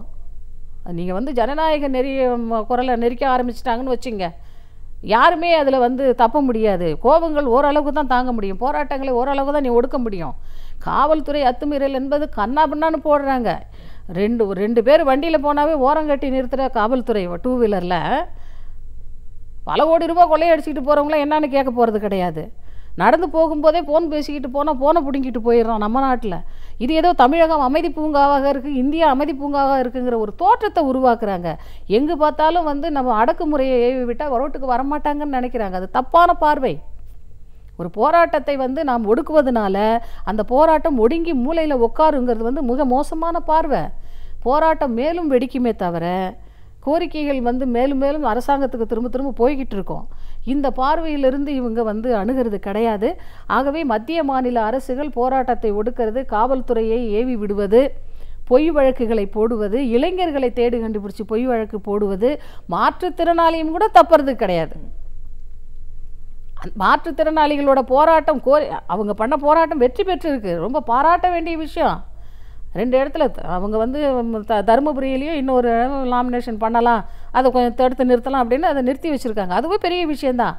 அதுக்கு அவங்களோட போராட்டங்கள் எவ்வளோ பெரிய வெற்றி. அவங்களையும் கூட கைது செய்கிறது, ரிமாண்ட் பண்ணுறது, அதாவது காவல்துறையை வைத்து போராட்டக்காரர்களை ஒடுக்கி கோரிக்கைகளை முடக்கலாம் என்பது நினைப்பது மிகப்பெரிய அவங்க தவறு பண்ணுறாங்க அப்படிங்கிறது தான். அந்த வரலாறை யாராலையும் ஒடுக்க முடியாது. கண்டிப்பாக மேடம். காவல்துறை மூலமாக இந்த மாதிரியான போராட்டங்களை அடக்குவதற்கான ஒரு கையாளல் அப்படின்னு பார்க்கும்போது நாட்டு நலன் சார்ந்த விஷயங்களில் லா அண்ட் ஆர்டர் அப்படின்னு வரும்போது இன்றைக்கி அப்படி ஒன்று இருக்கா சட்டம் ஒழுங்குங்கிற அளவுக்கு நம்ம திருட்டு கொள்ளை சம்பவங்களை பார்க்குறோம். தினசரி நாளிதழ்களையும் ஊடகங்களையும் ஸ்கூட்டி ஓட்டிட்டு போயிட்டுருக்கிற ஒருத்தங்க கழுத்துலேருந்து செயினை அறுத்துட்டு போயிட்டாங்க பேசிகிட்டு இருக்கும்போது அடிக்கிறான் பாருங்க. இந்த மாதிரியான கொள்ளை சம்பவங்கள் அதிகரிச்சுட்டு இருக்கிற ஒரு சூழலில் அப்போது சட்டம் ஒழுங்கு அப்படிங்கிறது இருக்கா இல்லையான்ற ஒரு கேள்வியும் வருது இல்லைங்களா? சட்டம் ஒழுங்கெல்லாம் இருக்கா அப்படிங்கிற கேள்வி வருதுன்னு இல்லை, அதே கேள்வி எல்லாருமே அதான் கேட்டுக்கிட்டு இருக்காங்க. அரசு எந்திரம் ஸ்தம்பித்து நிற்கிது, எந்த இடத்துலையும் கேள்விக்கு பதில் கிடையாது. கோரிக்கையை ஏற்றுக்கொள்றியா பதில் இருக்க எதுவும் கிடையாது. நீங்கள் ஒரு விஷயத்தை நம்ம முன்னாடி வச்சு ஒரு போராட்டம் நடத்தணும்னா அந்த போராட்டத்தை காதில் வாங்கி அது மாதிரி பரிசீலனை பண்ணி அதுக்கு ஏதாவது ஒரு பதில் சொல்லணுங்கிற அரசு நிர்வாகம் என்பது கிடையாது. எந்த இடத்துலையும் எல்லாமே ஸ்தம்பித்து நிற்கிதுங்க. அரசு எந்திரம் அப்படியே தமிழகத்தை பொறுத்த வரைக்கும் அரசு எந்திரம் ஸ்தம்பித்து நிற்கிது. நான் கேட்டால் அது கிடைக்குங்கிற நம்பிக்கை இழந்திருக்கிறாங்க மக்கள். அது காவல்துறையிலிருந்து எல்லா துறைகளிலும் அப்படித்தான் இருக்குது. காசு வாங்குகிற துறை மட்டும்தான் கொஞ்சம் உயிரோடு இருக்குது. அது எங்கே காசு வாங்கலாம், அதை எப்படி வாங்கலாங்கிற அந்த நேக்கோடு இருக்கிறதுனால அது கொஞ்சம் ஓடிக்கிட்டு இருக்கு. நீங்கள் போக்குவரத்து காவலர்கள் இருக்காங்க இல்லையா, அது கொஞ்சம் சுறுசுறுப்பாக இயங்குது. ஏன்னா அவங்க எல்லாம் நாட்டில் நியாயத்தை நம்ம சொல்கிறோம் அப்படின்னு. இப்படி ரொம்ப வருத்தமான ஒரு தமிழகமாக இன்றைக்கி மாறி இருக்குது அப்படிங்கிறது ரொம்ப வேதனையாக இருக்குது. மக்கள் மத்தியில் பேசும்போதோ அல்லது ஏதாவது பிரச்சனைக்கு போகும்போதோ காசு பணம் இருந்தால் மட்டும்தான் எல்லா இடத்துக்கும் போக முடியும். இப்போ அதுவும் முடங்கி போச்சு. காசு இருந்தால் தானே வெளியில் அவங்க போய் ஏதாவது ஒரு விஷயங்களை தேடி கண்டுபிடிச்சி பண்ண முடியும். அப்போ இது ரொம்ப மோசமான அரசு எந்திரங்கள் முற்றிலுமாக முடக்கப்பட்டிருக்கு. ரொம்ப ஆர்டிஓ ஆஃபீஸ்லேருந்து, தாசில்தார் ஆஃபீஸ்லேருந்து, கலெக்டர் அலுவலகங்கள்லேருந்து, சமூக நல எந்த இதுக்கு போனாலும் ஒரு சுறுசுறுப்பு இல்லாமல், ஒரு ஆர்வம் இல்லை, எனக்கு இது கிடைக்குங்கிற நம்பிக்கை இல்லை. இப்படி நம்பிக்கை இல்லாத, நம்பிக்கை இழந்த ஒரு தமிழக மக்களாக தான் நிராதரவாக நிற்கிறாங்க. அரசும் மாநில அரசும் கை கொடுக்கல, மத்திய அரசும் கை கொடுக்கல. யார் கை கொடுப்பாங்கன்னு நீதிமன்றம் போகிறாங்க, நீதிமன்றமும் கை கொடுக்கல. ஏதோ ஒரு திசை மாற்றி அனுப்புகிறாங்க. இந்த மூணு வளையத்துக்குள்ள மக்கள் பல பிரச்சனைகளில் சுற்றி வராங்க. அது காவிரியாக இருந்தாலும் சரி, தூத்துக்குடி பிரச்சனையாக இருந்தாலும் சரி, மக்கள் பிரச்சனையாக இருந்தாலும் சரி, இன்றைக்கி இருக்கக்கூடிய சட்டம் ஒழுங்கு எந்த பிரச்சனையாக இருந்தாலும் சரி, இந்த 3 வளையத்துக்குள்ளே தான் நிற்கிறாங்க. அரசு என்பது ஒன்று இருக்கான்னு மிகப்பெரிய சந்தேகம் இருக்குது. இன்றைய சூழலில் இந்த ஒரு நிலையினால தான் நம்ம இப்போ சமீப காலமாக நிறைய போராட்டங்களை பார்க்குறோம். இந்த போராட்டத்தோட தீவிரம் வந்து தன்னெழுச்சியாக உருவாகிக்கிறது ஒரு பக்கம் மாறுதலான விஷயம் அப்படின்னாலும், இந்த போராட்டங்கள் மூலமாக மக்கள் என்ன விஷயங்களை மத்திய மாநில அரசுகளுக்கு கொண்டு போய் சேர்க்க போகிறாங்க, இதற்கான ஒரு விடிவு அப்படின்னு எதிர்பார்க்கும்போது என்ன மாதிரியான ஒரு அணுகுமுறை இருக்க போது, நம்மளுக்கான ஒரு தேவைகள் கிடைக்குமா இல்லையான்ற ஒரு அச்சுறுத்தலோடு தானே இருக்க வேண்டிய சூழல் இருக்குது. ஆமாம், ஒரு மக்கள் எதிர்பார்க்குற ஒரு அரசாங்கமோ ஒரு ஆட்சியோ மக்களுக்கு தேவை அப்படின்னு அவங்க விரும்புகிறத வந்து கொண்டுகிட்டு வரதில் கொஞ்சம் சிரமப்பட்டு தான் கொண்டுகிட்டு வர வேண்டியதாக இருக்குது. இப்போ எதிர்காலம் தமிழகமும் இந்தியாவும் எப்படி இருக்கணுங்கிறத நம்ம அப்துல் கலாம் சொன்ன மாதிரி இளைஞன் கனவு கட்டார்ல, நீ எப்படி இருக்கணும்னு கனவு கண்டுன்னு, அந்த கனவை நனவாக்குவதற்கு மிகப்பெரிய போராட்டங்களை நடத்தணும். அந்த போராட்டத்தின் மூலமாகத்தான் இதை அவங்க கனவு நிறைவேறுமே தவிர அரசாங்கத்தால் மனது வைத்து நடக்கிறதுக்கான வாய்ப்பு இல்லை. நம்பிக்கை இழந்த மக்களாக இருக்கிறாங்க. ஏதோ பிறந்தோம், ஏதோ வாழ்ந்தோம், ஏதோ செத்தோம் அப்படிங்கிற கொஞ்சம் பேர் அப்படி இருக்காங்க. இன்றைக்கி தன்னெழுச்சியான போராட்டங்கள் நீங்கள் சொன்ன மாதிரி எல்லா துறைகளிலையும் எல்லா இடங்கள்லையும் நீங்கள் அது இன்றைக்கி இருக்கக்கூடிய இளைஞர்கள் மத்தியில் பதிஞ்சிருக்கு. ஏன்னா வேலையில்லா திண்டாட்டங்கள், அப்புறம் அவங்களுக்கு இருக்கக்கூடிய வேலை பளு பிரச்சனை, அரசாங்கம் வந்து நம்ம எம்ப்ளாய்மெண்ட் ஆஃபீஸை இழுத்து மூடினது, அப்புறம் இளைஞர்கள் ஏதோ ஒரு தேவைக்காக வேலைக்கு போய் எங்கேயாவது போய் சம்பாதிச்சாலும் கூட அதுக்கு ஏற்ற மாதிரியான அவங்களுக்கு வருமானம் குறைவு பற்றாக்குறை என்பது இருக்குது. அப்போ இது எல்லாமே அடுத்த கட்டமாக இருக்குது. ஒரு உதாரணமான விஷயங்களை தீர்க்கப்படணும் அப்படின்னா ஏதாவது ஒன்று தீர்த்தா தானே நம்ம தீர்வு கிடைக்கும்னு அடுத்த போராட்டங்களுக்கு தயாராவாங்க. இப்போ எதுவுமே இல்லைன்னும் போது இந்த மிகப்பெரிய வலை மாதிரி தான் இருக்குது. எதிர்கால தமிழகத்தை நம்ம எப்படி பார்க்கணும் அப்படிங்கிற பயத்திலையும் அச்சத்திலையும் தான் இருக்கிறாங்க. ஆனால் சரி பண்ண முடியும். ஒன்றுபட்ட போராட்டங்கள், ஒன்றுபட்ட குரல்களால் நிச்சயமாக சரி பண்ண முடியும். அது ஒன்றால் மட்டும்தான் செய்ய முடியும். ஆட்சி மாற்றங்கள் வந்தாவோ அல்ல ஆள் மாறி வந்தாவோ அது மாறுறதுக்கான இல்லை, கொள்கைகள் மாறி வரணும். அந்த கொள்கையை நிறைவேற்றுபவர்கள் மாறி வரணும். அப்போ அந்த மாதிரி உள்ள இடங்களில் தான் கோரிக்கைகளை நிறைவேற்ற முடியும். அப்போ அந்த மாற்றம் என்பது எதிர்காலத்தில் வரக்கூடிய காலத்தில் அதை நோக்கிய பயணமாக தான் இந்த போராட்டங்கள் நகர்ந்துக்கிட்டு இருக்கு. இந்த போராட்டங்கள் ஒடுக்க ஆரம்பித்தாங்கன்னா இன்னும் வேகமாக போராட்டங்களை எல்லா தரப்புல இருந்தும் வேகப்படும். இது ஏதோ தூத்துக்குடி, அது ஏதோ டெல்டா மாவட்டங்கள், அது ஏதோ காவிரி பிரச்சனை, இது நமக்கு இல்லை அப்படின்ற காலங்கள் மாறி போச்சு. இன்றைக்கி அப்படி கிடையாது. இது என்னோட பிரச்சனை அப்படின்னு வர, ஏன்னா நானே பாதிக்கிறேன்ல, நானே பாதிக்கும்போது அப்போது நான் வந்து நிற்கிறதுக்கு தான் தயாராக இருப்பேன். அதனால் கட்டாயமாக அரசாங்கம், மத்திய மாநில அரசாங்கம் இந்த போக்கை கடைபிடிச்சாங்கன்னா மிகப்பெரிய போராட்டங்களை சந்திக்கிறதுக்கான வாய்ப்புகளை அவங்களே உருவாக்கி கொடுக்குறாங்க. அதான் பிரச்சனை. நம்ம உருவாக்கிக்கிட்டு போகல, நம்ம கோரிக்கை வச்சோம்னா நிறைவேற்ற இடத்துல அவங்க இருக்காங்க. நிறைவேற்றிடுச்சு, பார்க்குறோம், பண்ணுறோம், நாங்களும் கூட வரோன்ற சொல்கிற அரசாங்கமாக இல்லைங்கிறதுனால தான் இந்த பிரச்சனை வந்துக்கிட்டு இருக்கு. அப்போ அவங்களே உருவாக்கி கொடுக்கக்கூடிய பிரச்சனைகள் உதாகரமாக வெடிப்பதற்கான வாய்ப்புகளை அவங்களே உருவாக்கிட்டு இருக்காங்கன்னு தான் இந்த போக்கு. நிச்சயமாக காவிரி பிரச்சனையெல்லாம் பார்க்கும்போது மாநில அரசாங்கம் செயல்படாத சூழலில் அரசு என்ன செயல்படணுமோ அதுக்கு உண்டான பல அணுகுமுறைகளை, ஒரு தீர்வுகளை நோக்கி தளபதி ஸ்டாலின் அவர்கள் வந்து எதிர்க்கட்சி தலைவராக இதை முன்னெடுத்து கொண்டு போயிருக்காரு. மற்ற கட்சிகளை ஒருங்கிணைக்கிறதாகட்டும், மக்கள் மத்தியில் அவர்களுக்கான குரல்களை கேட்கறதாகட்டும், இன்னைக்கு அனைத்து கட்சி கூட்டத்தை வந்து அரசு உருவாக்கணும், ஆனால் எதிர்க்கட்சி தலைவர் உருவாக்குறாங்கன்ற நேரத்தில் தான் மாநில அரசாங்கமே ஒரு அனைத்து கட்சி கூட்டம் அப்படின்னு போனாங்க. இன்னைக்கு போராட்டங்களுக்கும் இன்னைக்கு தளபதி ஸ்டாலின் அவர்கள் முன் வந்து பல போராட்டங்களில் தங்களையும் இணைச்சுக்கிட்டு அதற்கான ஒரு பணிகளை இப்போ செயல்பட்டு இருக்காரு. இந்த மாற்றம் தேவை அப்படின்ற ஒரு சூழல்ல அனைத்து கட்சிகளும் ஒருங்கிணைந்து ஒரு கோரிக்கைகள் வைக்கக்கூடிய இந்த பயணம் வந்து மக்கள் மத்தியில் எப்படி போய் சேர்ந்திருக்கு? பொதுவாகவே இன்றைக்கி ஒன்று திரள்றது என்பது மிகப்பெரிய அவசியம். நாம் அதை வந்து வரவேற்கிறோம். ஏன்னா தமிழகம் இதை தான் எதிர்பார்க்குறாங்க. ஏன்னா யாரும் சரியில்லை, இவங்க சரியில்லை அவங்க சரியில்லைன்னு சொல்வதை விட ஏதாவது ஒரு சரியான அணுகுமுறை தமிழகத்துக்கு தேவைப்படுது. இடையில் இந்த குளிர்காய வர்ற சில ஆட்சியாளர்கள் இருக்காங்க. நம்ம இடையில் இருக்கக்கூடிய மத்திய அரசாங்கம் தமிழக அந்த கனவுலேயே அவர் இருக்கார். தமிழகத்தில் வந்து ஒரு மாற்றம் நாங்கள் வந்தால் தான் அப்படின்றாரு. இது வந்து நீங்கள் வந்தால் நான் வந்தா அப்படிங்கிறது அவங்களுக்கு வந்து பல மாநிலங்களை நம்ம உதாரணமாக சொல்ல முடியும்.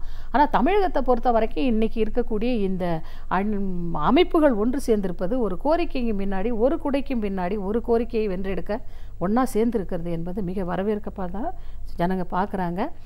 இன்றைக்கி அரசாங்கங்கள், மத்திய அரசாங்கம், மாநில அரசாங்கம் செய்யக்கூடிய அந்த மக்கள் விரோத அந்த போக்கை எதிர்ப்பதற்கு எல்லாரும் தயாராக இருக்காங்க. எல்லாரும் வீதிக்கு வருவாங்க. இந்த அணிதிரட்டல் என்பது, இந்த ஒன்றுபட்ட போராட்டங்கள் என்பது தான் மாற்றம் என்பது நம்ம சொல்ல வரோம். அந்த மாற்றம் என்பது இவங்க அதான் கண்டுக்காமே இருக்காங்களே. இன்றைக்கி வீதிக்கு வீதியாக தொடர்ந்து போராட்டங்கள் நடந்துக்கிட்டு தான் இருக்குது. 5ஆம் தேதி கடை அடைப்புன்னு அறிவிச்சிருக்காங்க. எல்லா கட்சிகளும், அரசியல் கட்சிகளும் ஒன்றா சேர்ந்து அதில் போகிறாங்க. இப்போ தூத்துக்குடியில் நடக்கிற போராட்டங்களில் அனைத்து இந்திய ஜனநாயக மாதர் சங்கம், வாலிபர் சங்கம், மாணவர் சங்கம் எல்லா அமைப்புகளும் அதான் இவங்க எல்லாமே அங்கே ஒன்று கூடி அன்றாட போராட்டத்தில் பங்கெடுக்கிறாங்க. அப்போ ஒவ்வொரு இடத்துலையும் ஒவ்வொரு பிரச்சனைகள் வரும்போது அதில் கட்சி, ஜாதி இந்த மாதிரி வித்தியாசங்கள் பார்க்காம இந்த மாதிரியான ஒரு ஒருங்கிணைந்த அரசியல் அமைப்புகளோட இந்த கோரிக்கைகளை முன்வைக்கிறது என்பது மக்கள் வரவேற்க வேண்டியதாக இருக்குது. நல்ல எழுச்சிமிகு போராட்டங்களாக வருங்காலத்தில் மாறும் என்பதற்கு இது ஒரு உதாரணமாக மாறிக்கிட்டு இருக்கு. இப்படி ஒன்றுபட்டதால் தான் எதிரிகளை முறியடிக்க முடியும், எதிர்த்து வர அந்த சதிகளை முறியடிக்க முடியும். இது இன்னும் கூடுதலாக வலு சேர்க்க வேண்டியதாக தமிழகத்தில் இருக்குது. கண்டிப்பாக ஒரு நம்பிக்கை நட்சத்திரமாக இன்றைக்கி நம்ம கொஞ்சம் இந்த அமைப்புகள் ஒன்று சேர்ந்து இப்போ எல்லாரும் அனைத்து கட்சி கூட்டங்கள்லாம் போட்டாங்க. பல பத்திரிகைகளில் தலைப்பு செய்திகளாக வந்திருக்கு. எல்லாரும் பார்த்துட்டு தான் சொல்கிறாங்க. ஏன்னா இது ஏன் பிரச்சனையாக பார்க்குறாங்க. இது யாரோ பிரச்சனை, அதான் நான் முன்னாடி சொன்ன மாதிரி இல்லை, ஏன் பிரச்சனை, இதுக்கு தீர்வு காண்றதுக்கு எல்லாரும் ஒன்று சேருவோம். அது அரசியல் என்பது வேறு. அமைப்புகள் இப்படி ஒன்றா சேர்ந்து போராடுறது என்பது நீங்கள் ஒத்த கருத்தை கொண்டு வர்றது அவ்வளோ லேஸ் கிடையாது. ஒரு ஒரு ஒரு போராட்டத்துக்கு ஒருத்தர் ஒன்று அந்த உருவாக்குறோம்ல, அது அவ்வளோ லேஸ் கிடையாது.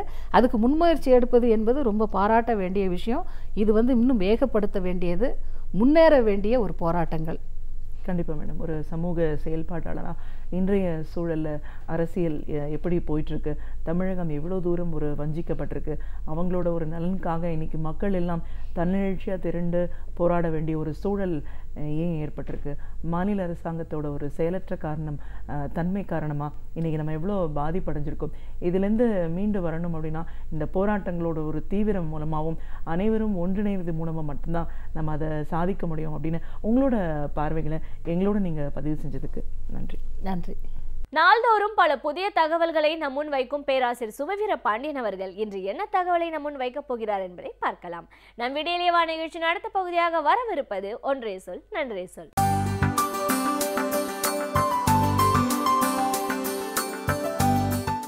அனைவருக்கும் என் அன்பு வணக்கம். ஒவ்வொரு கட்சிக்கும் ஒவ்வொரு அமைப்புக்கும் பின்னால் ஒரு சித்தாந்தம் இருக்கிறது, இருக்க வேண்டும், அதுதான் இயக்க வேண்டும். இன்றைக்கு நாட்டில் ஒரு புற்றீசல்களைப் போல தோன்றுகிற கட்சிகள் எல்லாம் ஒரு சித்தாந்தத்தின் அடிப்படையில் எழுகின்றன என்று சொல்ல முடியவில்லை. ஆனால் ஒரு கட்டம் இருந்தது. 20ஆம் நூற்றாண்டின் தொடக்கத்தில் 2-3 பேர் இயக்கங்கள் எழுந்தன. ஓரிரு இயக்கங்கள் இந்திய அளவிலும் ஓரிரு இயக்கங்கள் தமிழக அளவிலும் எழுந்தன. அவை ஒவ்வொன்றுக்கும் ஒரு சித்தாந்தம் இருந்தது. 19ஆம் நூற்றாண்டில் ஹெச்ஓ ஹியூம் என்கிற ஆங்கிலேயரால் தொடங்கப்பட்ட காங்கிரஸ் பேர் இயக்கத்திற்கு இந்தியாவின் விடுதலை என்கிற நோக்கம் வந்து சேர்ந்தது. தொடங்குகிற போது அந்த நோக்கம் இல்லை என்றாலும் 1930களில் இந்தியாவினுடைய விடுதலை என்பது நோக்கமாக இருந்தது. பொதுவுடைமை கட்சிக்கென்று ஒரு சித்தாந்தம் இருந்தது. ஒரு பொருளாதார விடுதலையை நோக்கி அதற்கு முன்னுரிமை கொடுத்து அந்த இயக்கம் வளர்ந்தது. சமூக விடுதலைக்கு முன்னுரிமை கொடுத்து திராவிட இயக்கம் 20ஆம் நூற்றாண்டின் தொடக்கத்தில் காலூன்றியது. இவை போலவே எதிர்நிலையில் ஒரு மதவாதத்திற்கு அதற்கு அடித்தளம் கொடுத்து அந்த சித்தாந்தத்தின் அடிப்படையிலும் ஒரு இயக்கம் தோன்றிற்று. ஏறத்தாழ இந்த இயக்கங்கள் எல்லாமே காங்கிரஸை தவிர மற்றவைகளெல்லாம் 1915 25க்குள் உருவான இயக்கங்கள் என்று சொல்ல வேண்டும். அப்படி உருவான இயக்கங்களில் ஒன்றுதான் ராஷ்ட்ரிய சேவம் சக் என்கிற ஆர்எஸ்எஸ் என்கிற அந்த அமைப்பு. அந்த ஆர்எஸ்எஸ் அமைப்புக்கு முதலில் ஹெட்கேவார் என்கிறவரால் தான் அது உருவாக்கப்பட்டது. பிறகு கோல்வால்கர் தான் அதனுடைய சித்தாந்தத்தினுடைய தந்தை என்று இன்றைக்கும் அறியப்படுகிறார். அவர்தான் பல நூல்களை எழுதியிருக்கிறார். குறிப்பாக இன்றைக்கும் ஆர்எஸ்எஸ்ஸினுடைய தத்துவம் என்ன என்றால் கோல்வால்கர் எழுதியிருக்கிற பஞ்ச் ஆஃப் தாட்ஸ் என்கிற புத்தகத்திற்கு தான் நாம் போக வேண்டும். அது தமிழிலும் ஞான கங்கை என்கிற பெயரில் 4 தொகுதிகளாக வெளியாகி இருக்கின்றன. அந்த நூல்களை படிக்கிற போதுதான் அந்த இயக்கத்தினுடைய சித்தாந்தம் என்ன, அவர்கள் எப்படி செயல்படுவார்கள் என்பதை நம்மால் புரிந்து கொள்ள முடிகிறது. அந்த ஞான கங்கையினுடைய 2வது பாகத்தில் உள்நாட்டு அபாயங்கள் என்று ஒரு கட்டுரை இருக்கிறது. அந்த உள்நாட்டு அபாயங்களில் 3 பகுதிகள் இருக்கின்றன. முதல் பகுதி முஸ்லீம்கள் என்பது, 2வது கிறிஸ்தவர்கள் என்பது, 3வது கம்யூனிஸ்டுகள் என்பது. நாட்டுக்கு எது அபாயம் என்று கோல்வால்கர் கருதி இருக்கிறார் என்றால் பிற மதத்தினரும் மத நம்பிக்கை அற்றவர்களும் தான். எனவே தங்கள் மதம் தவிர மற்ற மதத்தைச் சேர்ந்தவர்கள் அல்லது மத நம்பிக்கை இல்லாதவர்கள் அனைவரும் உள்நாட்டு அபாயத்தினர் என்பதாக அந்த சிந்தனை இருக்கிறது. அந்த சிந்தனையின் அடிப்படையில் தான் அப்படி தலைப்புகள் இடப்பட்டிருக்கின்றன. ஆனால் அதில் சொல்லப்பட்டிருக்கிற செய்திகளை படிக்கிற போது நமக்கு கொஞ்சம் அதிர்ச்சியாக இருக்கிறது. ஆதாரம் இல்லாமல் எப்படி சில செய்திகள் இப்படி பதிவாகி இருக்கின்றன என்று வியக்க வேண்டி வருகிறது. கோல்வால்கர் எழுதுகிறார், முதலில் உள்நாட்டு அபாயங்களில் அவர் முதல் இடம் கொடுத்து நிறுத்தியிருப்பது இஸ்லாமிய மக்களைத்தான், முஸ்லீம்கள் என்று தலைப்பு போட்டிருக்கிறார். என்ன சொல்லுகிறார் என்றால் 1950வது ஆண்டு இஸ்லாமியர்களினுடைய மக்கள் தொகை என்னவாக இருந்ததோ அது இப்போது 2 மடங்காகி இருக்கிறது என்கிறார். அந்த புத்தகம் எப்போது வெளிவந்திருக்கிறது என்றால் 1991 ஜூலை மாதம். நீங்கள் இந்த முஸ்லீம் கிறிஸ்தவர்கள் எதிர்ப்பு இவைகளையெல்லாம் அந்த காலகட்டத்தில் பார்த்துவிட்டு அதோடு நின்று விடாமல் அதனுடைய தொடர்ச்சியாகத்தான் 92ஆம் ஆண்டு டிசம்பர் மாதம் பாபர் மசூதி இடிக்கப்பட்டதையும் நாம் பார்க்க வேண்டியிருக்கிறது. நீங்கள் பாகிஸ்தானை சேர்ந்து பாகிஸ்தானை விரும்பிய முஸ்லீம்கள் எல்லோரும் நாட்டை விட்டு போய்விட்டார்கள், எனவே ஆபத்து நீங்கிவிட்டது என்று கருதி விடாதீர்கள். இதுதான் அந்த புத்தகம் தருகிற எச்சரிக்கை. இங்கே இருக்கிற முஸ்லீம்களும் ஆபத்தானவர்கள்தான் என்பதை மறைமுகமாக சொல்ல வருகிறது. அப்படி சொல்லுகிற போது இந்த நாட்டில் தங்களின் மக்கள் தொகையை எண்ணிக்கையை கூட்டிக் கொள்வது அவர்களினுடைய ஒரு நோக்கம். அந்த அடிப்படையில் தான் இன்றைக்கு வரிசையாக அவர்கள் தங்கள் மக்கள் தொகையை குடும்பங்களில் வாரிசுகளை பெருக்கிக் கொண்டிருக்கிறார்கள் என்று சொல்லி 50இல் இருந்த மக்கள் தொகை இப்போது 2 மடங்காக ஆகியிருக்கிறது என்று எழுதியிருக்கிறார். 91வது ஆண்டு மக்கள் தொகை கணக்கெடுப்புக்கும் இவர் சொல்லியிருக்கிற புள்ளிவிவரத்துக்கும் எந்த தொடர்பும் இல்லை. இன்று வரையில் கூட இஸ்லாமிய சமுதாயம் 2 மடங்காகவெல்லாம் உயரவே இல்லை. மிகச்சில புள்ளிகள் தான் 0.2, 0.3% தான் கூடியிருக்கிறதே தவிர இந்த கணக்கே தவறாக சொல்லப்படுகிற கணக்கு. அது போகிற போக்கில் மேடையில் சிலர் பேசுகிறார்கள், சிலர் எழுதுகிறார்கள். ஆனால் ஒரு கோல்வால்கர் போல இந்தியா முழுவதும் அறியப்பட்ட ஆர்எஸ்எஸ் இயக்கத்திற்கு தலைவராக பல்லாண்டுகள் இருந்த ஒருவரே எப்படி இப்படி ஒரு புள்ளிவிவரத்தை சொல்லுகிறார் என்று நமக்கு தெரியவில்லை.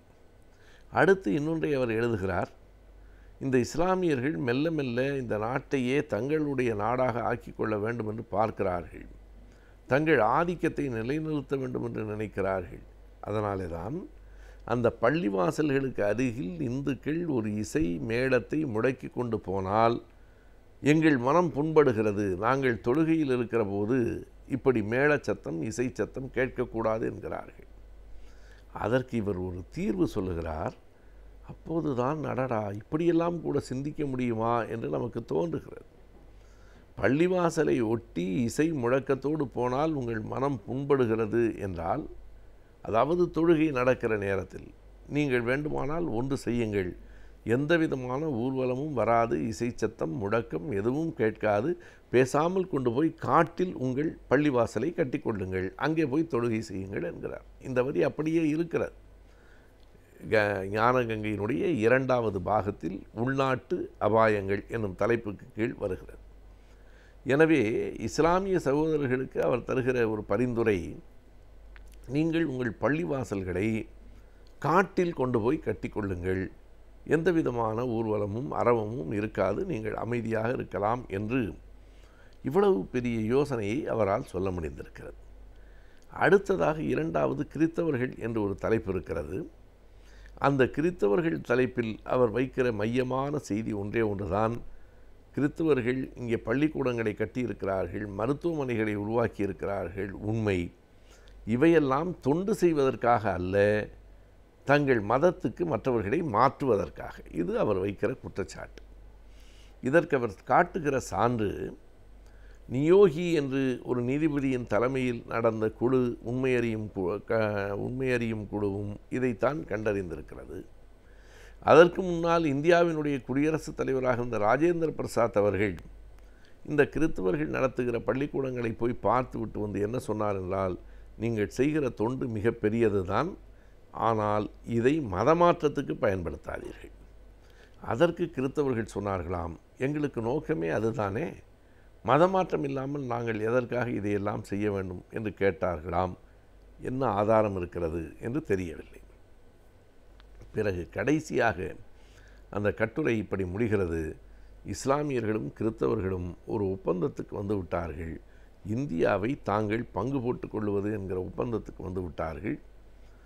பஞ்சாப் தொடங்கி அந்த கங்கை கரை ஓடுகிற அந்த பகுதி முழுவதும் மணிப்பூர் வரையில் இஸ்லாமியர்கள் எடுத்துக்கொள்வதென்றும், இமயமும் தீபகற்ப பகுதியையும் கிறிஸ்தவர்கள் ஆளுகைக்கு உட்படுத்துவது என்றும் தீர்மானமாகிவிட்டது, எச்சரிக்கையாக இருங்கள் என்கிறார்.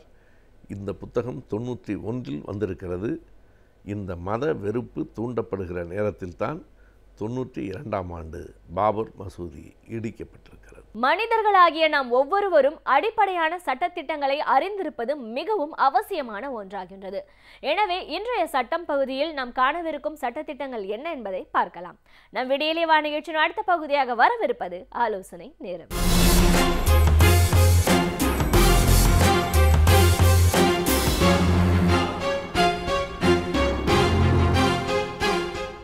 வணக்கம். இன்றைய ஆலோசனை நேரத்தில் பெண்கள் சம்பந்தமான ஒரு விஷயத்தை பற்றி நம்ம பார்க்க போகிறோம். நேற்றைக்கு பத்திரிகையில் பார்த்திங்கன்னா வந்த ஒரு முக்கியமான செய்தி, கேரளத்தில் இருக்கக்கூடிய ஒரு இஸ்லாமிய கல்லூரியில் ஒரு மிகப்பெரிய போராட்டத்தை ஸ்டூடெண்ட்ஸ் எல்லாம் நடத்திட்டுருக்காங்க. என்ன போராட்டம் அப்படின்னு சொன்னால், எல்லா இஸ்லாமிய கல்லூரியில் இஸ்லாமியர்களும் படிக்கிறார்கள், மற்றவர்களும் படிக்கிறார்கள். ஆனால் மெஜாரிட்டி அங்கே பார்த்திங்கன்னா இஸ்லாமிய பெண்கள் எல்லாருமா சேர்ந்து அவங்க கையில் ஒரு தர்பூசணி பழத்தினுடைய வாட்டர்மெலானுடைய ஒரு பகுதியை கையில் வச்சுக்கிட்டு அந்த போராட்டத்தை பண்ணினாங்க. ஆச்சரியமாக இருந்தது. விமன் வித் வாட்டர்மெலான் அப்படின்னு ஒரு தலைப்பிட்டு அந்த செய்தி வந்திருந்தது. என்ன இதில் என்ன இருக்குது? நம்ம அன்றாடம் போகிற வழியில் வெயிலுக்காக நிழல் தேடி ஒரு மரத்தில் இருந்தோன்னா அங்கே ஒரு தர்பூசணி பழம் விற்றுட்டு இருந்தாங்கன்னா அதை வாங்கி நம்ம சாப்பிட்றதுங்கிறது சாதாரண விஷயம் தானே அப்படின்னு அதை நினச்சா, அந்த செய்தியை பார்க்க பார்க்க மனசுக்குள்ளே ஒரு பதட்டம் வந்ததை நான் இன்றைக்கு உங்களோட பரிமாறிக்கொள்ள விரும்புகிறேன். என்ன விஷயம்? அந்த கல்லூரியை சார்ந்த ஒரு ஆண் பேராசிரியர் அவர் ஒரு கூட்டத்தில் பேசும்போது சொல்கிறாரு, இது ஒரு இஸ்லாமிய கல்லூரி, இஸ்லாமிய பெண்களுக்கு என்று ஒரு நடைமுறை இருக்கிறது, அவர்கள் முழுவதுமாக புர்கா அணிந்து பர்தா அணிந்து வர வேண்டும். ஆனால் இன்றைக்கு பல பேர் அப்படி வருவதில்லை. அதோடு மட்டுமில்லை, அதோடு நிறுத்தினா கூட ஓரளவுக்கு டீசெண்டாக வரல, அவர் அந்த மத கல்லூரியில் இருக்கிறதுனால இந்த மத வழக்கத்தை பின்பற்ற சொல்கிறாரு அப்படின்னு நம்ம நினச்சிருக்கலாம். எந்த மதம் எதை சொல்லுகிறதோ அதை பின்பற்றுவர்களை பற்றி நையாண்டியோ கேலியோ செய்யக்கூடாது. ஆனால் அதை பற்றியே நான் பேச வரல. ஆனால் என்னென்னா, இதோடு அவர் நிறுத்தவில்லை. அந்த பேராசிரியர் மற்றும் ஒருபடி அதிகமாக போய் சொல்லுகிறார்கள், பெண்கள் தங்களுடைய மார்பகங்களை அவங்களுடைய, அதாவது த செஸ்ட் அப்படிங்கிற வார்த்தையை யூஸ் பண்ணுறார், அதை ஒரு தர்பூசணி பழத்தின் துண்டு போல காட்டி கொண்டிருக்கிறார்கள் அப்படின்னு அந்த பெண்களை பற்றி பேசியிருக்கிறார். அதோடு மட்டும் இல்லாமல் அடுத்த வரியை சொல்கிறார், நிறைய பேர் கால்களையெல்லாம் மறைத்து தன்னுடைய பர்தாவை அணிவது கிடையாது. இது மிகவும் தவறான விஷயம். குறிப்பாக பெண்கள் இன்றைக்கி என்ன பண்ணுறாங்கன்னா, உள்ளே அணிந்திருக்கக்கூடிய லெகிங்ஸ் எனக்கு சொல்லக்கூடிய ஒரு ஆடை வெளியே தெரியாது அப்படிங்கிற முறையில் தான் உட்கார்றாங்க.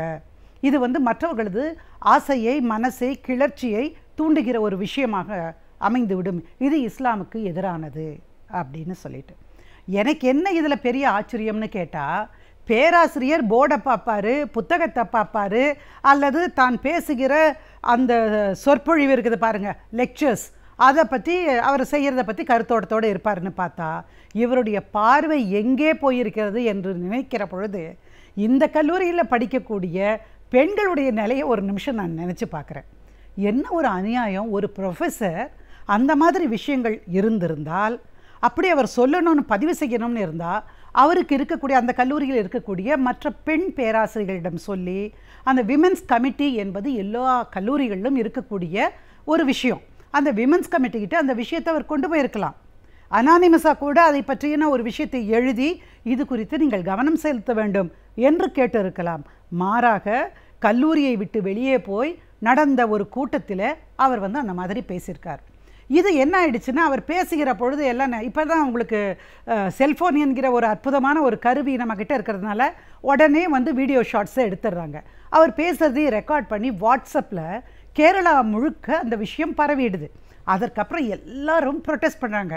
பர்டிகுலராக அந்த பேராசிரியர் மீது நடவடிக்கை எடுக்க சொல்லி அந்த கல்லூரியை சார்ந்த மாணவர்கள் உட்பட அனைவருமாக போராட்டம் நடத்துகிறார்கள், தங்கள் கையிலே தர்பூசணி பழ துண்டை வைத்துக்கொண்டு. அப்போது இவங்கெல்லாம் வச்சுட்ருக்குறாங்க. இது தங்களுடைய எதிர்ப்பை ரொம்ப டீசெண்டாக காட்டுறாங்க. கல்லூரிக்குள்ளேயே ரொம்ப அமைதியான முறையில் ஒரு நிகழ்வு நடக்கிறது. அதை பார்த்து ஒரு குரூப் அங்கேருந்து வராங்க. அவங்க அந்த தர்பூசணி பழத்தை எல்லாம் பிச்சு வீசி அந்த பெண்களின் மீது எல்லாம் எரிந்து இப்படி ஒரு போராட்டம் நடத்தக்கூடாது அப்படின்னு சொல்கிறாங்க. என்னன்னு கேட்டால், அது ஒரு ஹிந்து மதத்தை சார்ந்த ஒரு மாணவர் அமைப்பு அந்த இடத்துல அப்படி செய்வது. ஆக எந்த மத அமைப்பாக இருந்தாலும் சரி, அவர்கள் பெண்கள் என்ன உடை உடுத்த வேண்டும், எப்படி இருக்க வேண்டும், என்ன செய்ய வேண்டும் என்பதை தீர்மானிக்கிற சக்தியாகத்தான் இருக்கிறார்கள். இன்றைக்கும் மதத்தின் பேராலே பெண்களது உடை அளவிற்கு பேசுகிற விஷயமாக மாற்றியிருப்பது என்பது பெண்களது சுதந்திரத்திற்கு இன்றைக்கு நிச்சயம் மிக ஆபத்தான ஒரு விஷயமாக மாறியிருக்கிறது. ஒரு ஒரு பெண்ணுடைய லெகின்ஸை பார்க்குறாருன்னா, பர்தாவை தள்ளி இருக்கக்கூடிய அந்த விஷயத்தை பார்க்கிறாருன்னா, எதிரே உட்கார்ந்திருக்கக்கூடிய ஒரு மாணவியனுடைய மார்பகத்தை நோக்குகிறார் என்று சொன்னால், எவ்வளவு மன வக்கிரம் பிடித்தவர்களாக இந்த ஆண்கள் மாறியிருக்கிறார்கள் என்று எனக்கு எண்ண தோன்றுகிறது. எல்லாருமே டீசெண்டாக உடை அணியணும், அதில் மாற்று கருத்தே கிடையாது. ஆபாசமாக எந்த பெண்ணும் உடை அணியக்கூடாது என்பதில் நமக்கு மாற்று கருத்து கிடையாது. ஆனால் அப்படி பார்த்தீங்கன்னா பெரும்பாலானவர்கள் இன்றைக்கு ஒழுக்கமான சாதாரணமான அவர்களது தேவைக்கு ஏற்ற உடையைத்தான் அணிகிறார்கள். அது லெக்கின்ஸ் போட்டால் என்ன, வேற ஒன்று போட்டால் என்ன? இந்த பேராசிரியர் ஏன் போய் அதை பார்க்கணும், அல்லது மற்ற மாணவர்கள் ஏன் பார்க்க வேண்டும்? எது வசதியோ. இன்றைக்கு பெண்கள் ஸ்கூட்டர் ஓட்டுறாங்க, பைக்கை கூட ஓட்டிகிட்டு போகிறாங்க. டூ வீலரில் போகும்போது புடவை கட்டிட்டு போனால் ரொம்ப கஷ்டமாக இருக்கும். எனவே அவங்க லெக்கின்ஸ் போட வேண்டிய அவசியம் இருக்கிறது, போடுறாங்க. அல்லது அவர்களுக்கு அது விருப்பமாகவே இருக்கட்டுமே, அவர்கள் போடுறதை பற்றி பேசுறதுக்கு உங்களுக்கு என்ன இருக்குது? உங்கள் பார்வையை நீங்கள் தவிர்த்து செல்ல வேண்டியது தானே. அதாவது இந்த மாதிரியான விஷயங்களை ஒரு கல்லூரியிலே கட்டுப்படுத்துவது என்று சொன்னால் இதற்கு எதிர்ப்பு தெரிவிப்பதில் என்ன தவறு? சரி, இவங்க எதிர்ப்பு தெரிவிக்கிறது நியாயமான முறையில். எப்படி நீ எங்கள் பெண்களை பற்றி, எங்கள் சக தோழிகளை பற்றி, எங்களுடைய சிநேகிதிகளை பற்றி, சக மாணவிகளை பற்றி பேசலாம் என்று அங்கே இருக்கக்கூடிய மாணவர்களும் நிறைய பேர் அங்கே இருக்காங்க. ஆனால் அந்த சமயத்தில் இன்னொரு மதவாத அமைப்பு மாணவர் பேரணியை வச்சு அங்கே கொண்டு இந்த பெண்கள் மேலே தர்பூசணியை வீசிச்சு அப்படின்னு சொன்னால், இன்றைக்கு மதம் பெண்களை பதம் பார்க்கிற ஒரு விஷயமாக மாறிக்கொண்டிருக்கிறது. உங்களுக்கு தெரியாதல்ல, இன்றைக்கும் வட மாநிலங்களில் நீங்கள் பார்த்தீங்கன்னா பெண்கள் எப்படி ஜீன்ஸ் போடக்கூடாது, பெண்கள் செல்ஃபோன் வச்சுக்கக்கூடாது, அவங்க யாரோடையும் பேசக்கூடாது என்று பல கூடாதுகளை இன்றைக்கு இந்த கட்ட பஞ்சாயத்து பெயர்கிற கப் பஞ்சாயத் என்று சொல்வார்களே, அப்படிப்பட்டவர்கள் செய்து கொண்டிருப்பதையும் நாம் பார்க்கிறோம். ஆக இன்றைக்கு இந்த தமிழ்நாட்டில் மட்டும் இல்லை, எந்த இடத்திலானாலும் பெண்ணின் உடையை விமர்சனம் செய்து அதற்காக அவர்களை இழிவுபடுத்துகிற யார் ஒருவர் இருந்தாலும், அந்த செயலை செய்கிறவர்கள் யாராக இருந்தாலும் அவர்கள் மீது சட்டம் பாயும் என்பதுதான் இந்திய தண்டனை சட்டம் நமக்கு சொல்லி இருக்கக்கூடிய ஒரு பாடம். 298A அப்படின்னு சொல்லக்கூடியது ஆபாசமாக எதையும் நீங்கள் ஒலிபரப்பினாலோ பேசினாலோ பாடினாலோ இவை எல்லாமே தவறு என்று சொல்லுகிற ஒரு விஷயம்.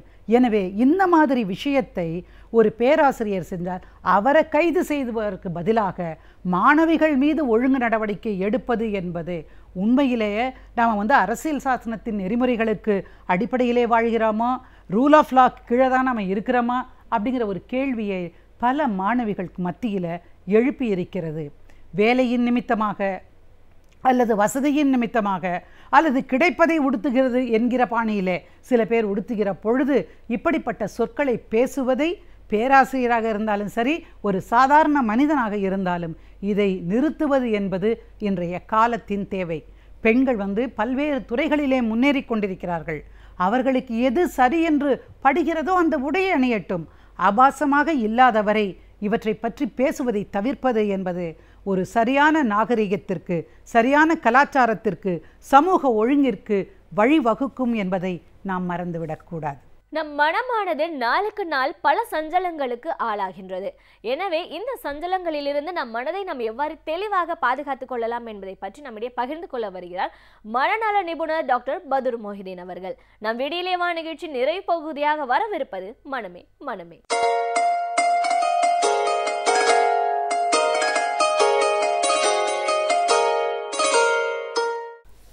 வணக்கம் நேயர்களே. நம்ம இப்பொழுது குறைவுள்ள மாணவர்கள், படிப்பில் குறைவுள்ள மாணவர்கள், லேர்னிங் டிசபிலிட்டி என்று கூறுகின்றோம். அதாவது இவர்களை கல்வியின் மாற்றுத்திறனாளிகள் என்று இன்றும் கூறுவதுண்டு. அதாவது குறைபாடு உள்ளவர்கள் நாம் என்ன சொல்கின்றோம்? டிஃபரன்ஷியலி ஏபிள், மாற்றுத்திறனாளிகள் என்று கூறுகின்றோம். அதுபோல் கல்வியில் இவர்கள் மாற்றுத்திறனாளிகள் என்று கூறுகின்றோம். லேர்னிங் டிசபிலிட்டி பீப்புள் என்று கூறுகின்றோம். யார் இவர்கள்? லேர்னிங் டிசபிலிட்டி அவர்கள் நாம் எப்படி உருவாக்குவது? லேர்னிங் டிசபிலிட்டி என்றால் என்ன? அவர்கள் படிக்க முடியவில்லை, படிக்க திணறுகின்றார்கள். அதில் எத்தனை வகைகள் இருக்கின்றது என்று பார்த்தோம் என்றால் டிஸ்லெக்சியா என்று சொல்கின்றோம். டிஸ்லெக்சியா என்று ஒன்று உண்டு. அவர்களால் அதில் உள்ளவர்களுக்கு ரீடிங் பண்ண தெரியாது, அவர்களால் வாசிக்க முடியாது. ஒரு பேப்பரை கொடுத்து வாசிக்க சொன்னோம் என்றால் அவர் கடைசி வரை வாசிப்பதில் மிக கஷ்டப்படுவார்கள். அதாவது கிரே என்பதை கேரி என்று வாசிப்பார்கள், உல்டா மாற்றி வாசிப்பார்கள். டாப் என்பதை பாட் என்று வாசிப்பார்கள், லேப் என்பதை லேட் என்று வாசிப்பார்கள், பேட் என்பதை டேப் என்று வாசிப்பார்கள். இவ்வாறு மாற்றி மாற்றி வாசிப்பார்கள். அவர்களும் கல்வியில் மிக குறைந்த மார்க்குகள் வாங்குவார்கள். அவர்களுக்கு நாம் என்ன செய்வது? அவர்கள்தான் உண்மையில் சொல்லப்போனால் அவர்கள்தான் இன்று ஓசான் ஓட்டைக்கு மாற்று கண்டுபிடிக்க போகிறார்கள். மாற்றுத்திறனாளிகள் தான் அவர்கள் இந்த உலகத்தை மாற்றி காட்டக்கூடியவர் அவர்கள்தான். மற்றவர்கள் படித்தவர்கள் எல்லாம் நாம் படிக்கின்றோம், நல்லா படிக்கின்றார்கள், அருமையாக படிக்கின்றார்கள். அவர்களெல்லாம் ஈஸியாக, அதாவது டோல் ரோட்டில் பயணம் செய்வது போல மிக எளிதாக பயணம் சென்று அவர்கள் வாழ்க்கையில் ஒரு வந்து விடுவார்கள். ஒரு லட்சத்தை அடைந்து விடுவார்கள். இலக்கை மிக எளிதாக அந்த இலக்கை அடைந்து விடுவார்கள். ஏனென்றால் டோல் ரோட்டில் கார் ஓட்டுவது போல அவர்களுக்கு. ஆனால் இதுபோல் மாணவர்களுக்கு, இந்த மாற்றுத்திறனாளிகள் இருக்கின்றார்களே, இந்த மாணவர்கள் படிப்பிற்கு திணறுகின்றார்களே, இந்த மாணவர்கள் தான் ரோட்டில் போடுறவர்கள், உருவாக்குறவர்கள், படைப்பாளிகள். இவர்கள் தான் நாட்டுக்கு மிக முக்கியமானவர்கள். அவர்கள் உண்டாக்குவார்கள், படைப்பார்கள். அந்த ரோட்டே போடுறவர்கள் இவர்கள் தான். புது ரோட்டு போடுறவர்கள், புது ரூட் கண்டுபிடிப்பவர்கள் இவர்கள் தான் மாற்றி காட்டுபவர்கள், உலகத்தையே மாற்றி காட்டுபவர்கள். உலகத்தில் மாற்றம் என்பது எல்லாமே மாறக்கூடியதான், மாற்றம் என்ற வார்த்தையை தவிர. அந்த மாற்றத்தை உருவாக்குபவர்கள் தான் இவர்கள். நாளைக்கு ஓசான் ஓட்டைக்கு அடைப்பவர்கள் இவர்கள் தான். ஏனென்றால் இதுபோல மாற்றுத்திறனாளிகள் தான் சாதாரணவர்கள் அல்ல. படித்தவர்கள், அதாவது கற்றதனால், கல்வியால் படித்தவர்கள் 1000 பேர். ஆனால் பாடம் படிக்காத மேதாவிகளும் உண்டு, படிக்காத மேதைகளும் உண்டு என்று பாடல்கள் கூறுகின்றது. கற்றதனால், அதாவது படிப்பால் கல்வி பெற்றவர்கள் 1000 பேர். ஆனால் கல்வி இல்லாமல் மேதாவிகள் ஆனவர்கள், படிக்காத மேதைகள் எவ்வளோ இருக்கின்றார்கள் எடுத்துக்கொள்ளும் என்றால், ஏன் இதுபோல் மாற்றுத்திறனாளியாக இருந்து பள்ளியிலிருந்து தூக்கி எறியப்பட்டவர் தான். நீ படிக்க லாக்கில்லை, நீ படிப்பதற்கு சரியில்லை. இப்பொழுது பரவாயில்லை. அந்த காலத்தில் எல்லாம் படிக்க அலோவ் பண்ண மாட்டார்கள், ஸ்கூலுக்கே அலோவ் பண்ண மாட்டார்கள். ஸ்கூலில் வெட்டி விட்டுருவாங்க. School drop out. யார்? Thomas Alva Edison. அவர் தான் இந்த மின்சார விளக்கை கண்டுபிடித்தார். அவர் டிஸ்லெக்சியா, அவர் ஒரு மாற்றுத்திறனாளி, பள்ளியில் விரட்டப்பட்டவர். அவர் என்ன செய்தார்? தாய் சோர்ந்து விடவில்லை, அவரை பெற்றவள். என்ன செய்தால், என் குழந்தைக்கு ஏதோ ஒரு திறமை இருக்கின்றது என்று குழந்தையை குழந்தை என்கரேஜ் பண்ணி குழந்தைக்கு ஒரு எந்தூசியாசம் உருவாக்கினார்கள். குழந்தைக்கு ஒரு எழுச்சியை உண்டாக்கினார்கள். அந்த எழுச்சியினால் அந்த தாமஸ் ஆல்வா எடிசன் விளக்கை கண்டுபிடித்தார். அவர் விளக்கை கண்டுபிடித்த பிறகு பல்ப் எரிகின்றது. மனைவி தூக்கி கொண்டிருக்கின்றார்கள். மனைவியை கூப்பிடுறார், பார் விளக்கை பார், நான் மின்சார பல்பை செய்திருக்கேன் பார் என்று கூறுகின்றார். அதுக்கு அந்த அம்மா என்ன சொன்னாங்க, ஒரு வேலை இல்லை, அதை அணைச்சி போடுங்க, எனக்கு தூக்கம் வரணும், எனக்கு தூக்கம் வரவில்லை, அதை அணைத்து விடுங்கள் என்று படுத்துக்கிட்டாங்க. ஆனால் அரசாங்கம், அமெரிக்க கவர்மெண்ட் என்ன செய்தது, அவர் இறந்த பிறகு அவருக்கு அஞ்சலி செலுத்தும் போது 1 மணி நேரம் அமெரிக்கா முழுவதும் the whole America was dark, இருட்டெடுப்பு இருந்தது. 1 நிமிடம் வரை அமெரிக்கா மொத்தம் இருளில் மூழ்கியது. அவருக்கு ஹோமேஜ் பண்ணுவதற்கு, அவருக்கு அஞ்சலி செலுத்துவதற்காக, அவருக்கு ஒரு மரியாதை கொடுப்பதற்காக அமெரிக்கா செய்தது. மனைவி என்ன சொன்னால், எனக்கு இடைஞ்சலாக இருக்கின்றது, தூக்கம் வரவில்லை, அதை அணைத்து விடுங்கள் என்று அவர் கோபத்தில் சொல்லிவிட்டு படுத்து விட்டார்கள். ஆனால் அரசாங்கம் அவரை, அதாவது மிக அருமையாக அவரை மரியாதை செய்தது. அதன் மூலமாக அவர் மட்டுமல்ல, மோனலிசா என்ற ஒரு அருமையான ஒரு ஓவியத்தை படைத்தவர் லியோனார்டோ டா வின்சி, அவரும் டிஸ்லெக்சியா தான், அவரும் மாற்றுத்திறனாளி தான், படிப்பில் குறைவுள்ளவர் தான், தூக்கி எறியப்பட்டவர் பள்ளியிலிருந்து, நீ பள்ளிக்கு லாக்கியில் வெளியே போ என்று லியோனார்டோ டா வின்சி வந்தவர். ஏன் நம் நாட்டில் அபிஷேக் பச்சன், அவரும் டிஸ்லெக்சியா, அவரும் ஒரு மாற்றுத்திறனாளி தான். அது மட்டுமல்ல, ஜான் எஃப் கென்னடி, அமெரிக்காவுடைய பிரசிடென்ட், அமெரிக்காவுடைய முதல் பிரசிடென்ட் அதிபர் ஜார்ஜ் வாஷிங்டன் டிஸ்லெக்சியா, அவர் ஒரு மாற்றுத்திறனாளி. ஜார்ஜ் வாஷிங்டன், மைக்கேல் பெரேட், இவரெல்லாம், அதாவது எலக்ட்ரானிக் மேக்னெட்டிக் கண்டுபிடித்தவர், அவரும் டிஸ்லெக்சியா தான். ஏன் சர்ச்சில், வின்சன் சர்ச்சில், அமெரிக்கா இங்கிலாந்தினுடைய பிரதமர், அவர் டிஸ்லெக்சியா. படிக்காத மேதைகளும் பாரினில் உண்டு, ஞாபகம் வைத்துக் கொள்ளுங்கள் மாணவர்களே. படித்ததனால் பயன்பெற்றோர் 1000 பேர், பாடம் படிக்காத மேதைகளும் பாரினில் உண்டு. சர்ச்சில், சர்ச்சில் என்ன செய்தார், அவர் டிஸ்லெக்சியா தான். அவர் ஒரு யூகம் பண்ணினார். அவர்களுக்கு வரக்கூடிய எண்ணங்கள் எல்லாம் மிக, அதாவது படைப்பாயாக இருக்கும், இன்னோவேட்டிவாக இருக்கும், புதுசாக இருக்கும். அவர் என்ன பண்ணினார், 2ஆம் உலகப் போரில் நடந்து கொண்டிருக்கின்றது. அதாவது அந்த டைமில், அந்த நேரத்தில் இவருடைய, அதாவது ஹிட்லருடைய கை ஓங்கியிருக்கின்றது ஜெர்மன். அவருக்கு அதிகமான படைகள் அமெரிக்கா, இதை நோக்கி, இங்கிலாந்தை நோக்கி வருகின்ற படைகள் வருகின்றது. சர்ச்சில் பயந்து விட்டார், படைகள் பெரும் படைகளாக இருக்கின்றது. அந்த நேரத்தில் ஹிட்லர் தான் மிக டாமினேட் பண்ணி இருக்கின்றார். அவர் தான் பெரிய படைகளை வைத்து ஆண்டு கொண்டிருக்கின்ற, உலகத்தை ஆளக்கூடிய அளவுக்கு அவருடைய படைகள் இருந்தது. அந்த படைகளை திரட்டி கொண்டு நேரே வருகின்றார் இங்கிலாந்தை நோக்கி. சர்ச்சில் பார்த்தார், ஆகா இவ்வளோ பெரிய படை வருகின்றதை நாம் தோற்று விடுவோம். ஒரு யூகம் பண்ணினார், மேடையில் பேசினார். என்ன பேசினார், ஹிட்லர், நீ உன்னுடைய படைகள் எல்லாம் இங்கிலாந்து நோக்கி வருகின்றது, எல்லாம் மொத்தமாக இங்கிலாந்து நோக்கி வருகின்றது, நீ பின்பக்கம் பார்க்க மறந்து விட்டாய், பின்பக்கம் வந்து உன்னுடைய எதிரிகள் பின்பக்கத்து வழியாக வந்து உன்னை தாக்கினால் என்ன செய்வாய் என்று கேட்டார். அந்த ஒரு வார்த்தை தான், எவ்வளோ அறிவான வார்த்தை பாருங்கள். 2ஆம் உலகப் போர் நடந்து கொண்டிருக்கின்றது, ஹிட்லருடைய கை ஓங்கி கொண்டிருக்கின்றது, அவர் நோக்கி வருகின்றார். அவரால் என்ன செய்வோம் தெரியவில்லை, பெரிய படைகள், தாம் தோற்று விடுவோம் என்று தெரிந்து விடுகின்றது. இது எப்படி தப்பிப்பது, ராஜதந்திரம்.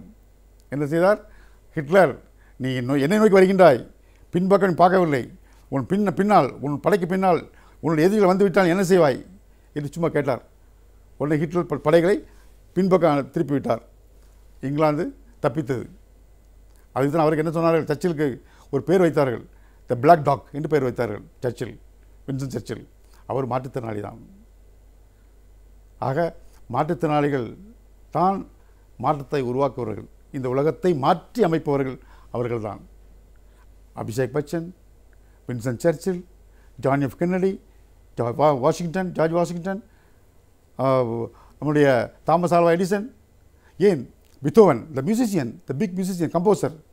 பித்தோவன் டிஸ்லெக்சியா, பித்தோவனுக்கு தெரியாது டிஸ்லெக்சியா என்று. தனக்கு பள்ளியில் தூக்கி எறிக்கப்பட்டார், நீ பள்ளிக்கு லாக்கில்லை என்று. அவர் கம்போஸ் பண்ணி பித்தோவன் பெரிய ஒரு கம்போசர் ஆகிவிட்டார், பெரிய ஃபேமஸ் கம்போசர். ஆனால் அவர் கம்போஸ் பண்ணும்போது கடைசியாக பாட்டடி சிம்பொனியில் வரும்போது அவருடைய பீட்ஸ் அதிகமாக இருக்கின்றது. அந்த பீட்ஸ் அவர் காது செவிடாகிவிட்டது. ஆனால் அவருடைய மியூசிக் வந்து மிக பிரபலமானது. அந்த மியூசிக்கை அவராலே கேட்க முடியவில்லை, காது செவிடாகிவிட்டது. அந்த மியூசிக் கம்போஸ் பண்ணி அவர் பரிதாபமாக இருந்தார். அவர் சொன்னார், என்னுடைய மியூசிக் உலகமே வைக்கின்றது அந்த மியூசிக்கை பார்த்து. ஆனால் என்னால் ரசிக்க முடியவில்லையே, என்னுடைய காதுகள் செவிடாகிவிட்டன என்று அவர் வருத்தப்பட்டார். அவரும் டிஸ்லெக்சியா தான், ஆனால் உச்சத்தை எட்டவில்லையா? ஆகவே டிஸ்லெக்சியா உள்ளவர்கள், இதுபோல் படிப்பில் அவர்களுக்கு முடியவில்லை. ஏனால் மகப்பை பண்ண முடியாது, அதோடு முடியவில்லை. படிப்பு என்பது வேண்டும் தான், வாழ்க்கைக்கு தேவைதான். ஆனால் வாழ்க்கையே படிப்பு தான் என்பது இல்லை. படிப்பு ஒரு முக்கிய அங்கம் வகிக்கின்றது வாழ்க்கையில். சில மாணவர்கள் என்ன நினைக்கின்றார்கள், இதுமாதிரி மாற்றுத்திறனாளி மாணவர்கள் நினைக்கின்றார்கள், நமக்கு படிக்க முடியவில்லை என்று அவர்கள் தன்னை அப்படியே நொந்து விடுகிறார்கள். அப்படியே டிப்ரெஸ் ஆகி தன்னைத்தானே அழித்துக் கொள்கிறார்கள். தனக்குத்தானே அவர்கள் துன்பம் விளைவித்துக் கொள்கிறார்கள். ஏன்? அவசியமில்லை. எதற்காக? தேவையில்லை. படிப்பு என்பது அவசியம்தான். படிப்பு தான் வாழ்க்கை இல்லை, வாழ்க்கையில் ஒரு அங்கம். படிக்காத மேதைகளும் பாரினில் உண்டு. அவர்கள் எத்தனையோ பேர் படித்துவிட்டு இருக்கின்றார்கள். ஆனால் மாற்றுத்திறனாளிகள் தான் உச்சத்தை அடைகிறார்கள், உச்சத்தை அடைந்து பேர் வாங்குகிறார்கள். அதுபோல் மாற்றுத்திறனாளிகளை நாம் மிகவும் பாராட்ட வேண்டும். அவர்களுக்கு அரசாங்கம் என்னென்ன செய்து அவர்கள் கௌரவிக்கின்றது என்பது அடுத்த வாரம் நாம் சந்திப்போம். நன்றி.